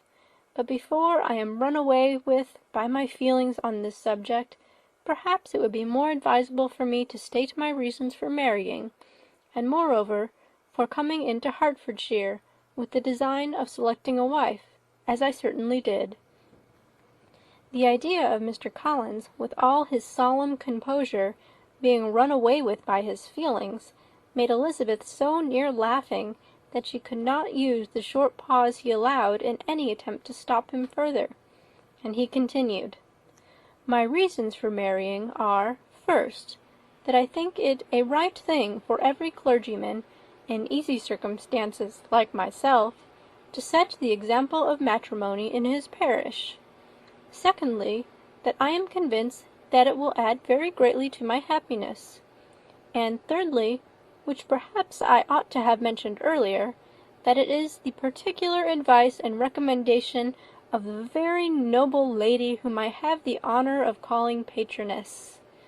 Twice has she condescended to give me her opinion, unasked too, on this subject, and it was but the very Saturday night before I left Hunsford, between our pools at quadrille, while Mrs. Jenkinson was arranging Miss de Bourgh's footstool, that she said, 'Mr. Collins, you must marry. A clergyman like you must marry. Choose properly. Choose a gentlewoman for my sake, and for your own. Let her be an active, useful sort of person, not brought up high, but able to make a small income go a good way. This is my advice. Find such a woman as soon as you can. Bring her to Hunsford, and I will visit her. Allow me, by the way, to observe, my fair cousin, that I do not reckon the notice and kindness of Lady Catherine de Bourgh as among the least of the advantages in my power to offer. You will find her manners beyond anything I can describe, and your wit and vivacity, I think, must be acceptable to her, especially when tempered with the silence and respect which her rank will inevitably excite. This much for my general intention in favour of matrimony. It remains to be told why my views were directed towards Longbourn instead of my own neighbourhood, where I can assure you there are many amiable young women. But the fact is, that being, as I am, to inherit this estate after the death of your honoured father, who, however, may live many years longer, I could not satisfy myself without resolving to choose a wife from among his daughters, that the loss to them might be as little as possible when the melancholy event takes place, which, however, as I have already said, may not be for several years. This has been my motive, my fair cousin, and I flatter myself it will not sink me in your esteem. And now nothing remains but for me to assure you in the most animated language of the violence of my affection. To fortune I am perfectly indifferent, and shall make no demand of that nature on your father, since I am well aware that it could not be complied with, and that 1,000 pounds in the 4 per cents, which will not be yours till after your mother's decease, is all that you may ever be entitled to. On that head, therefore, I shall be uniformly silent, and you may assure yourself that no ungenerous reproach shall ever pass my lips when we are married." It was absolutely necessary to interrupt him now. "You are too hasty, sir," she cried. "You forget that I have made no answer. Let me do it without further loss of time. Accept my thanks for the compliment you are paying me. I am very sensible of the honour of your proposals, but it is impossible for me to do otherwise than to decline them." "I am not now to learn," replied Mr. Collins, with a formal wave of the hand, "that it is usual with young ladies to reject the addresses of the man whom they secretly mean to accept when he first applies for their favour, and that sometimes the refusal is repeated a second or even a third time. I am therefore by no means discouraged by what you have just said, and shall hope to lead you to the altar ere long." "Upon my word, sir," cried Elizabeth, "your hope is a rather extraordinary one after my declaration. I do assure you that I am not one of those young ladies, if such young ladies there are, who are so daring as to risk their happiness on the chance of being asked a second time. I am perfectly serious in my refusal. You could not make me happy, and I am convinced that I am the last woman in the world who could make you so. Nay, were your friend Lady Catherine to know me, I am persuaded she would find me in every respect ill qualified for the situation." "Were it certain that Lady Catherine would think so," said Mr. Collins very gravely, "but I cannot imagine that her ladyship would at all disapprove of you. And you may be certain when I have the honour of seeing her again, I shall speak in the very highest terms of your modesty, economy, and other amiable qualification." "Indeed, Mr. Collins, all praise of me will be unnecessary. You must give me leave to judge for myself, and pay me the compliment of believing what I say. I wish you very happy and very rich, and by refusing your hand, do all in my power to prevent your being otherwise. In making me the offer, you must have satisfied the delicacy of your feelings with regard to my family, and may take possession of Longbourn estate whenever it falls without any self-reproach. This matter may be considered, therefore, as finally settled." And rising as she thus spoke, she would have quitted the room, had Mr. Collins not thus addressed her.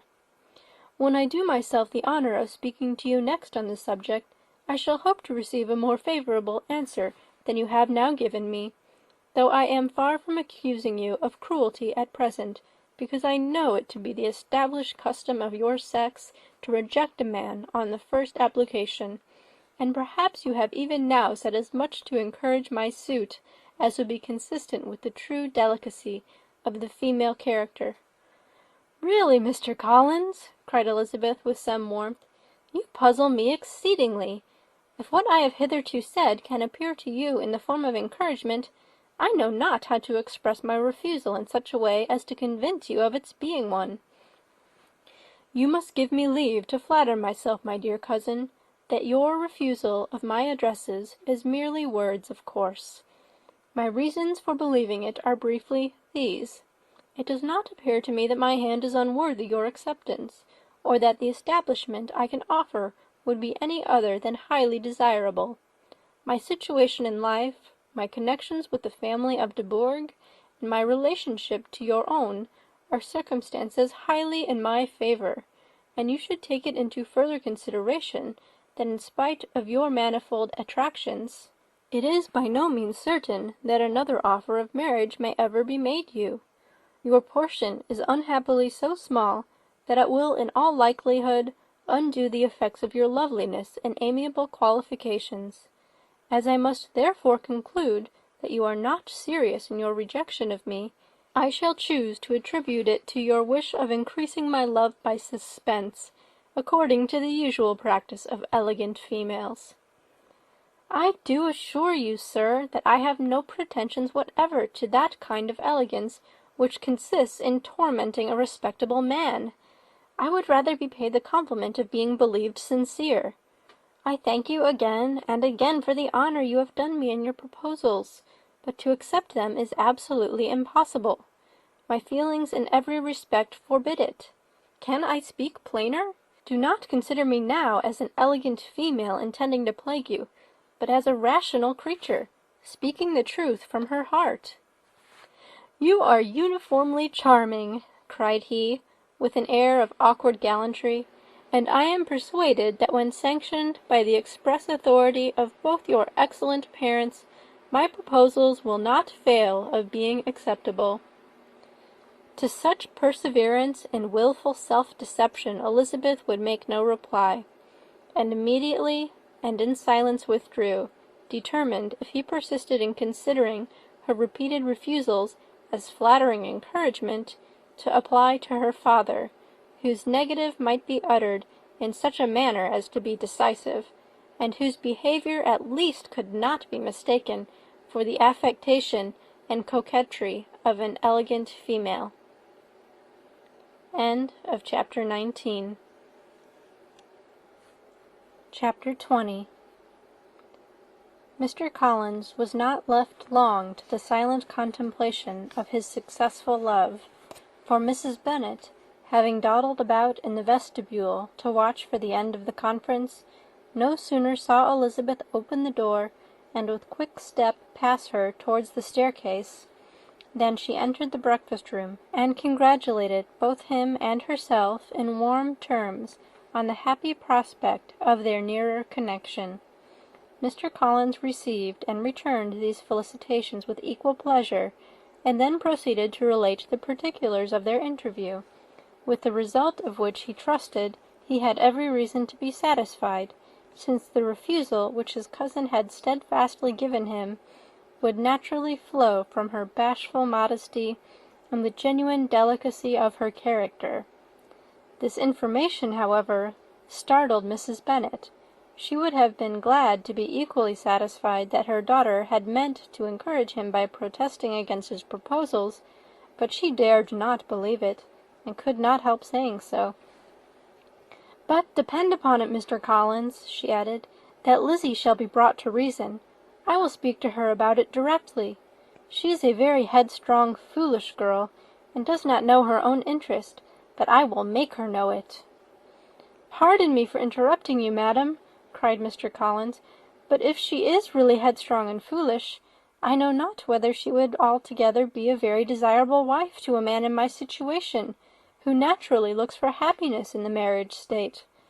If, therefore, she actually persists in rejecting my suit, perhaps it were better not to force her into accepting me, because, if liable to such defects of temper, she could not contribute much to my felicity." "Sir, you quite misunderstand me," said Mrs. Bennet, alarmed. "Lizzie is only headstrong in such matters as these. In everything else she is as good-natured a girl as ever lived. I will go directly to Mr. Bennet, and we shall very soon settle it with her, I am sure." She would not give him time to reply, but hurrying instantly to her husband, called out as she entered the library, "Oh, Mr. Bennet, you are wanted immediately. We are all in an uproar. You must come and make Lizzie marry Mr. Collins, for she vows she will not have him, and if you do not make haste he will change his mind and not have her." Mr. Bennet raised his eyes from his book as she entered, and fixed them on her face with a calm unconcern, which was not in the least altered by her communication. "I have not the pleasure of understanding you," said he, when she had finished her speech. "Of what are you talking?" "Of Mr. Collins and Lizzie. Lizzie declares she will not have Mr. Collins, and Mr. Collins begins to say that he will not have Lizzie." "And what am I to do on the occasion? It seems a hopeless business." "Speak to Lizzie about it yourself. Tell her that you insist upon her marrying him." "Let her be called down. She shall hear my opinion." Mrs. Bennet rang the bell, and Miss Elizabeth was summoned to the library. "Come here, child," cried her father, as she appeared. "I have sent for you on an affair of importance. I understand that Mr. Collins has made you an offer of marriage. Is it true?" Elizabeth replied that it was. "Very well. And this offer of marriage you have refused?" "I have, sir." "Very well. We now come to the point. Your mother insists upon your accepting it. Is it not so, Mrs. Bennet?" "Yes, or I will never see her again." "An unhappy alternative is before you, Elizabeth. From this day you must be a stranger to one of your parents. Your mother will never see you again if you do not marry Mr. Collins, and I will never see you again if you do." Elizabeth could not but smile at such a conclusion of such a beginning, but Mrs. Bennet, who had persuaded herself that her husband regarded the affair as she wished, was excessively disappointed. "What do you mean, Mr. Bennet, in talking this way? You promised me to insist upon her marrying him."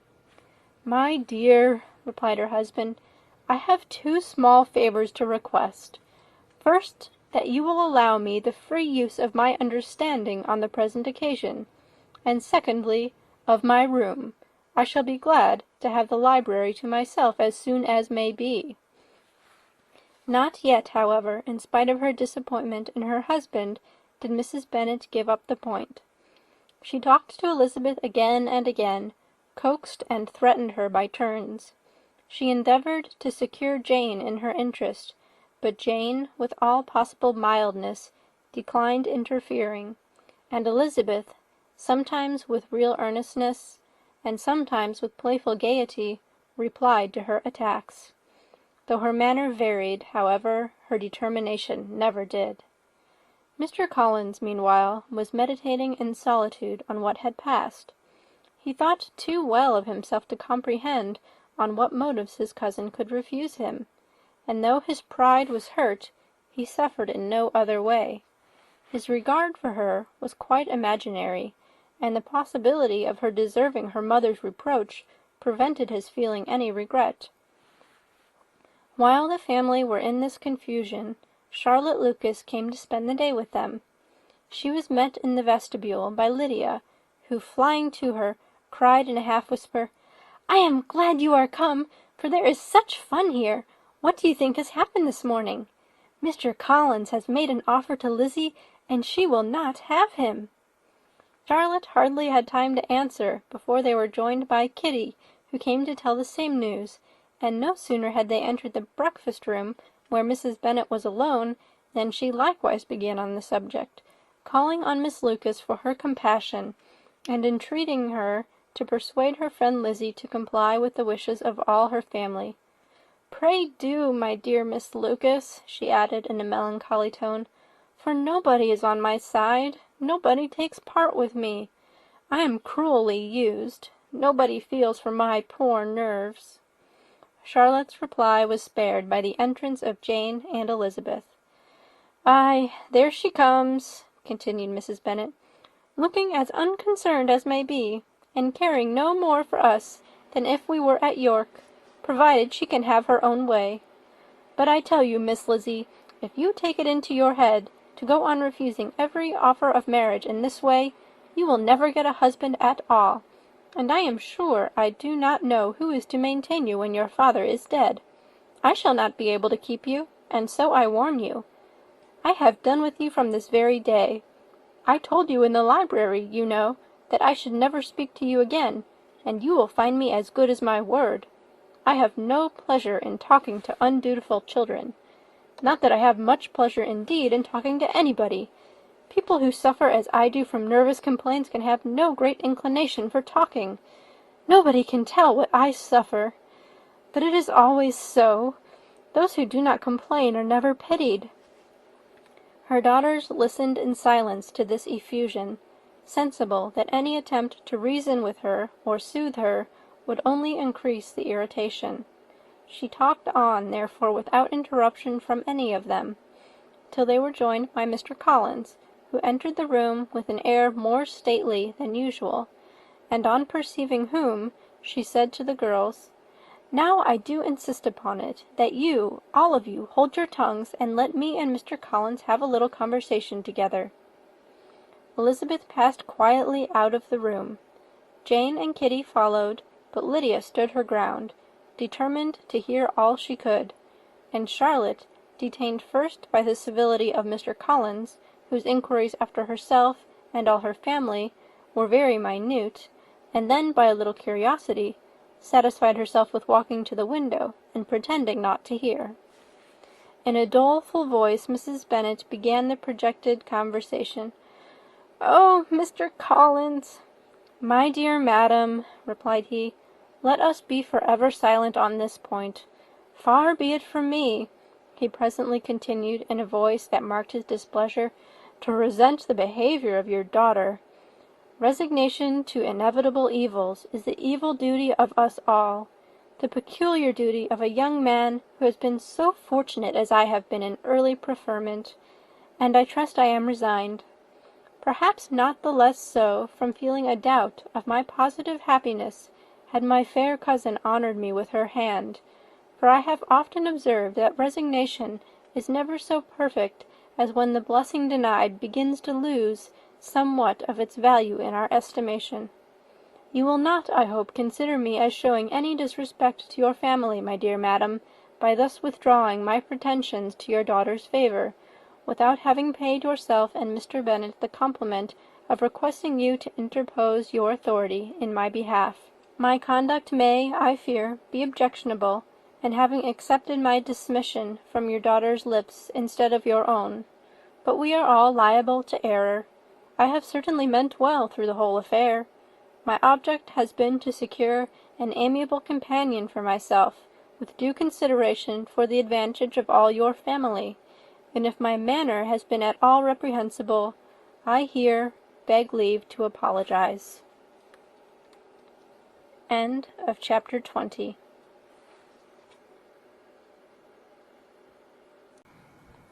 Pride and Prejudice by Jane Austen. Chapter 21. The discussion of Mr. Collins's offer was now nearly at an end, and Elizabeth had only to suffer from the uncomfortable feelings necessarily attending it, and occasionally from some peevish allusions of her mother. As for the gentleman himself, his feelings were chiefly expressed, not by embarrassment or dejection, or by trying to avoid her, but by stiffness of manner and resentful silence. He scarcely ever spoke to her, and the assiduous attentions which he had been so sensible of himself were transferred for the rest of the day to Miss Lucas, whose civility in listening to him was a sensible relief to them all, and especially to her friend. The morrow produced no abatement of Mrs. Bennet's ill humour or ill health. Mr. Collins was also in the same state of angry pride. Elizabeth had hoped that his resentment might shorten his visit, but his plan did not appear in the least affected by it. He was always to have gone on Saturday, and to Saturday he meant to stay. After breakfast the girls walked to Meryton, to inquire if Mr. Wickham were returned, and to lament over his absence from the Netherfield ball. He joined them on their entering the town, and attended them to their aunt's, where his regret and vexation and the concern of everybody was well talked over. To Elizabeth, however, he voluntarily acknowledged that the necessity of his absence had been self-imposed. "I found," said he, "as the time drew near, that I had better not meet Mr. Darcy, that to be in the same room, the same party with him, for so many hours together, might be more than I could bear, and that scenes might arise unpleasant to more than myself." She highly approved his forbearance, and they had leisure for a full discussion of it, and for all the commendation which they civilly bestowed on each other, as Wickham and another officer walked back with them to Longbourn, and during the walk he particularly attended to her. His accompanying them was a double advantage. She felt all the compliment it offered to herself, and it was most acceptable as an occasion of introducing him to her father and mother. Soon after their return, a letter was delivered to Miss Bennet. It came from Netherfield. The envelope contained a sheet of elegant little hot-pressed paper, well covered with a lady's fair flowing hand, and Elizabeth saw her sister's countenance change as she read it, and saw her dwelling intently on some particular passages. Jane recollected herself soon, and, putting the letter away, tried to join with her usual cheerfulness in the general conversation. But Elizabeth felt an anxiety on the subject, which drew off her attention even from Wickham, and no sooner had he and his companion taken leave, than a glance from Jane invited her to follow her upstairs. When they had gained their own room, Jane, taking out the letter, said, "This is from Caroline Bingley. What it contains has surprised me a good deal. The whole party have left Netherfield by this time, and are on their way to town, and without any intention of coming back again. You shall hear what she says." She then read the first sentence aloud, which comprised the information of their having just resolved to follow their brother to town directly, and of their meaning to dine in Grosvenor Street, where Mr. Hurst had a house. The next was in these words: "I do not pretend to regret anything I shall leave in Hertfordshire, except your society, my dearest friend, but we will hope, at some future period, to enjoy many returns of that delightful intercourse we have known, and in the meanwhile may lessen the pain of separation by a very frequent and most unreserved correspondence. I depend on you for that." To these high-flown expressions Elizabeth listened with all the insensibility of distrust, and though the suddenness of their removal surprised her, she saw nothing in it really to lament.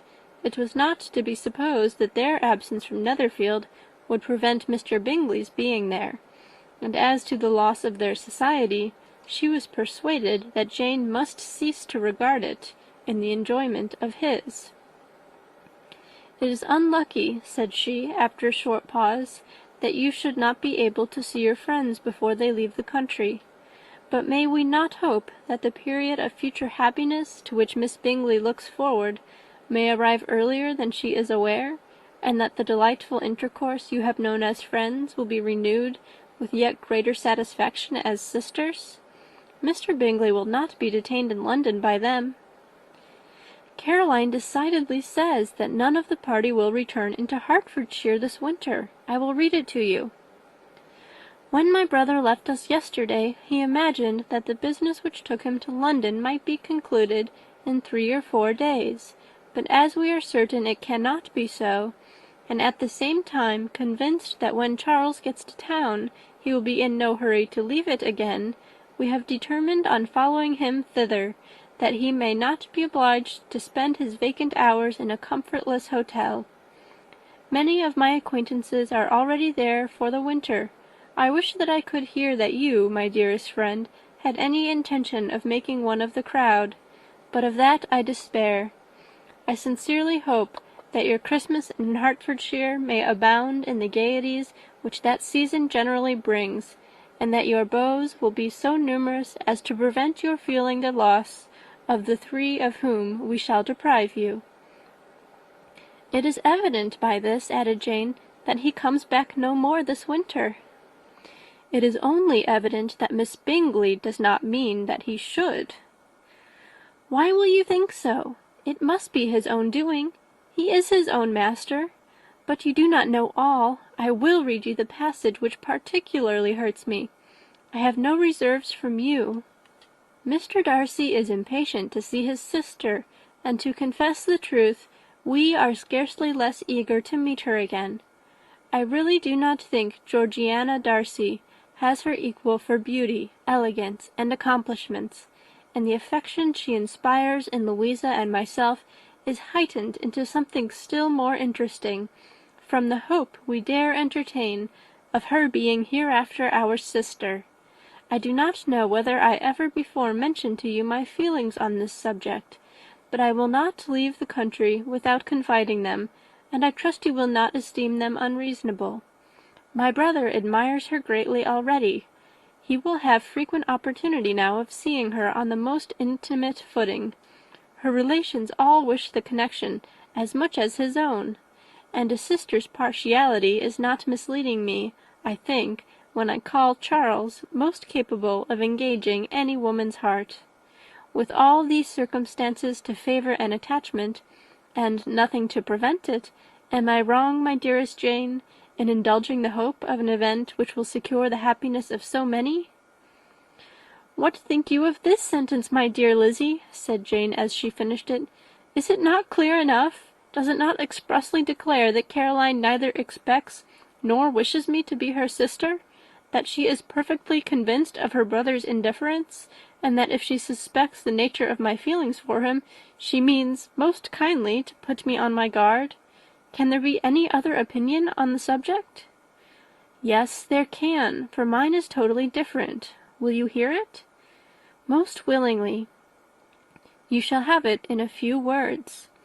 Miss Bingley sees that her brother is in love with you, and wants him to marry Miss Darcy.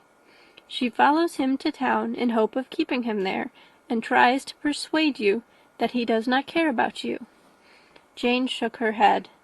"Indeed, Jane, you ought to believe me. No one who has ever seen you together can doubt his affection. Miss Bingley, I am sure, cannot. She is not such a simpleton.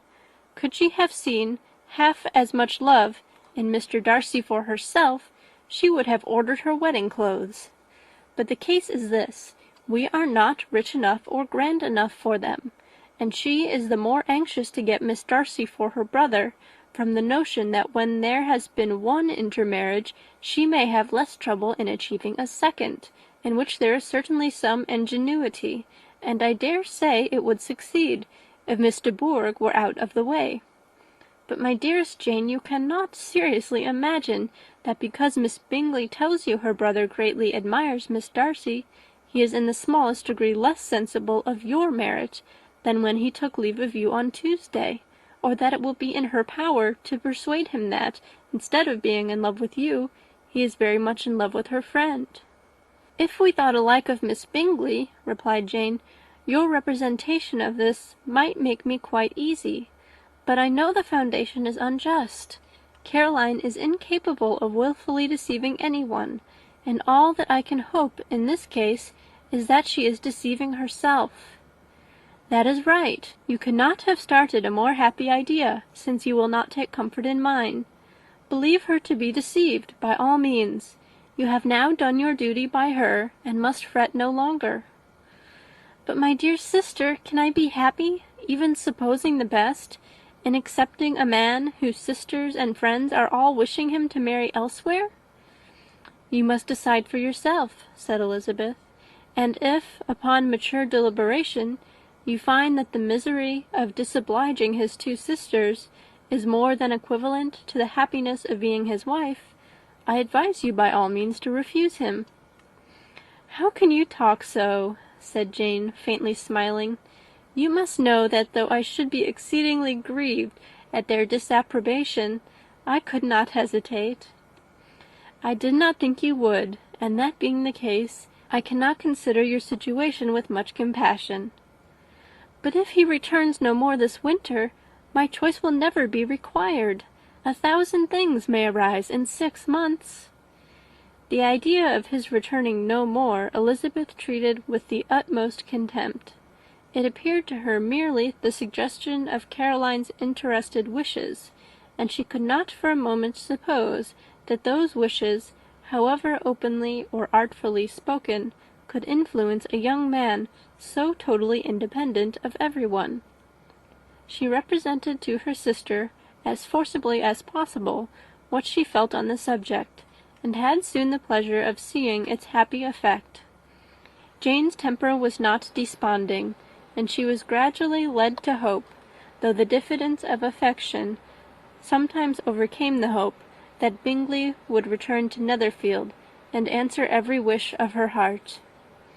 They agreed that Mrs. Bennet should only hear of the departure of the family, without being alarmed on the score of the gentleman's conduct. But even this partial communication gave her a great deal of concern, and she bewailed it as exceedingly unlucky that the ladies should happen to go away, just as they were all getting so intimate together. After lamenting it, however, at some length, she had the consolation that Mr. Bingley would be soon down again, and soon dining at Longbourn, and the conclusion of all was the comfortable declaration that though he had been invited only to a family dinner, she would take care to have 2 full courses. End of chapter 21.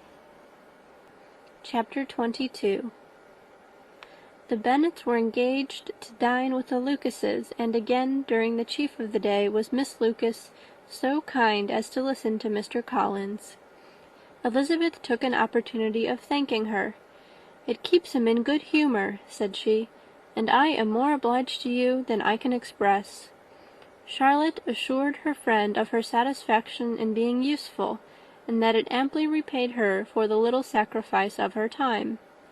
This was very amiable, but Charlotte's kindness extended farther than Elizabeth had any conception of. Its object was nothing less than to secure her from any return of Mr. Collins' addresses by engaging them towards herself. Such was Miss Lucas's scheme, and appearances were so favourable that when they parted at night she would have felt almost secure of success if he had not been to leave Hertfordshire so very soon. But here she did injustice to the fire and independence of his character, for it led him to escape out of Longbourn House the next morning with admirable slyness, and hasten to Lucas Lodge to throw himself at her feet. He was anxious to avoid the notice of his cousins, from a conviction that if they saw him depart, they would not fail to conjecture his design, and he was not willing to have the attempt known till its success might be known likewise, for though feeling almost secure, and with reason, for Charlotte had been tolerably encouraging, he was comparatively diffident since the adventure of Wednesday. His reception, however, was of the most flattering kind. Miss Lucas perceived him from an upper window as he walked towards the house, and instantly set out to meet him accidentally in the lane. But little had she dared to hope that so much love and eloquence awaited her there. In as short a time as Mr. Collins's long speeches would allow, everything was settled between them to the satisfaction of both, and as they entered the house he earnestly entreated her to name the day that was to make him the happiest of men, and though such a solicitation must be waived for the present, the lady felt no inclination to trifle with his happiness. The stupidity with which he was favoured by nature must guard his courtship from any charm that could make a woman wish for its continuance, and Miss Lucas, who accepted him solely from the pure and disinterested desire of an establishment, cared not how soon that establishment were gained. Sir William and Lady Lucas were speedily applied to for their consent, and it was bestowed with a most joyful alacrity. Mr. Collins's present circumstances made it a most eligible match for their daughter, to whom they could give little fortune, and his prospects of future wealth were exceedingly fair. Lady Lucas began directly to calculate, with more interest than the matter had ever excited before, how many years longer Mr. Bennet was likely to live, and Sir William gave it as his decided opinion that whenever Mr. Collins should be in possession of the Longbourn estate, it would be highly expedient that both he and his wife should make their appearance at St. James's. The whole family, in short, were properly overjoyed on the occasion. The younger girls formed hopes of coming out a year or two sooner than they might otherwise have done, and the boys were relieved from their apprehension of Charlotte's dying an old maid. Charlotte herself was tolerably composed. She had gained her point, and had time to consider of it. Her reflections were in general satisfactory. Mr. Collins, to be sure, was neither sensible nor agreeable. His society was irksome, and his attachment to her must be imaginary. But still he would be her husband. Without thinking highly either of men or matrimony, marriage had always been her object. It was the only provision for well-educated young women of small fortune, and however uncertain of giving happiness, must be their pleasantest preservative from want. This preservative she had now obtained, and at the age of 27, without having ever been handsome, she felt all the good luck of it. The least agreeable circumstance in the business was the surprise it must occasion to Elizabeth Bennet, whose friendship she valued beyond that of any other person. Elizabeth would wonder, and probably would blame her, and though her resolution was not to be shaken, her feelings must be hurt by such a disapprobation. She resolved to give her the information herself, and therefore charged Mr. Collins, when he returned to Longbourn to dinner, to drop no hint of what had passed before any of the family. A promise of secrecy was of course very dutifully given, but it could not be kept without difficulty, for the curiosity excited by his long absence burst forth in such very direct questions on his return as required some ingenuity to evade, and he was at the same time exercising great self-denial, for he was longing to publish his prosperous love. As he was to begin his journey too early on the morrow to see any of the family, the ceremony of leave-taking was performed when the ladies moved for the night, and Mrs. Bennet, with great politeness and cordiality, said how happy they should be to see him at Longbourn again, whenever his engagements might allow him to visit them. "My dear madam," he replied, "this invitation is particularly gratifying, because it is what I have been hoping to receive, and you may be very certain that I shall avail myself of it as soon as possible." They were all astonished, and Mr. Bennet, who could by no means wish for so speedy a return, immediately said, "But is there not danger of Lady Catherine's disapprobation here, my good sir? You had better neglect your relations than run the risk of offending your patroness." "My dear sir," replied Mr. Collins, "I am particularly obliged to you for this friendly caution, and you may depend upon my not taking so material a step without her ladyship's concurrence." "You cannot be too much upon your guard. Risk anything rather than her displeasure, and if you find it likely to be raised by your coming to us again, which I should think exceedingly probable, stay quietly at home, and be satisfied that we shall take no offence."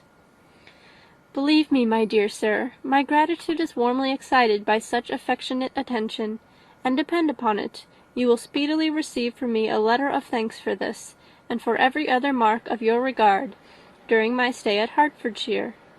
As for my fair cousins, though my absence may not be long enough to render it necessary, I shall now take the liberty of wishing them health and happiness, not excepting my cousin Elizabeth."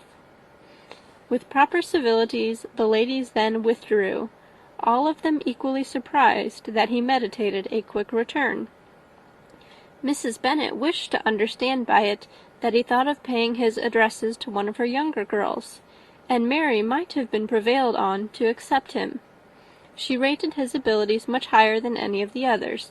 There was a solidity in his reflections which often struck her, and though by no means so clever as herself, she thought that if encouraged to read and improve himself by such an example as hers, he might become a very agreeable companion.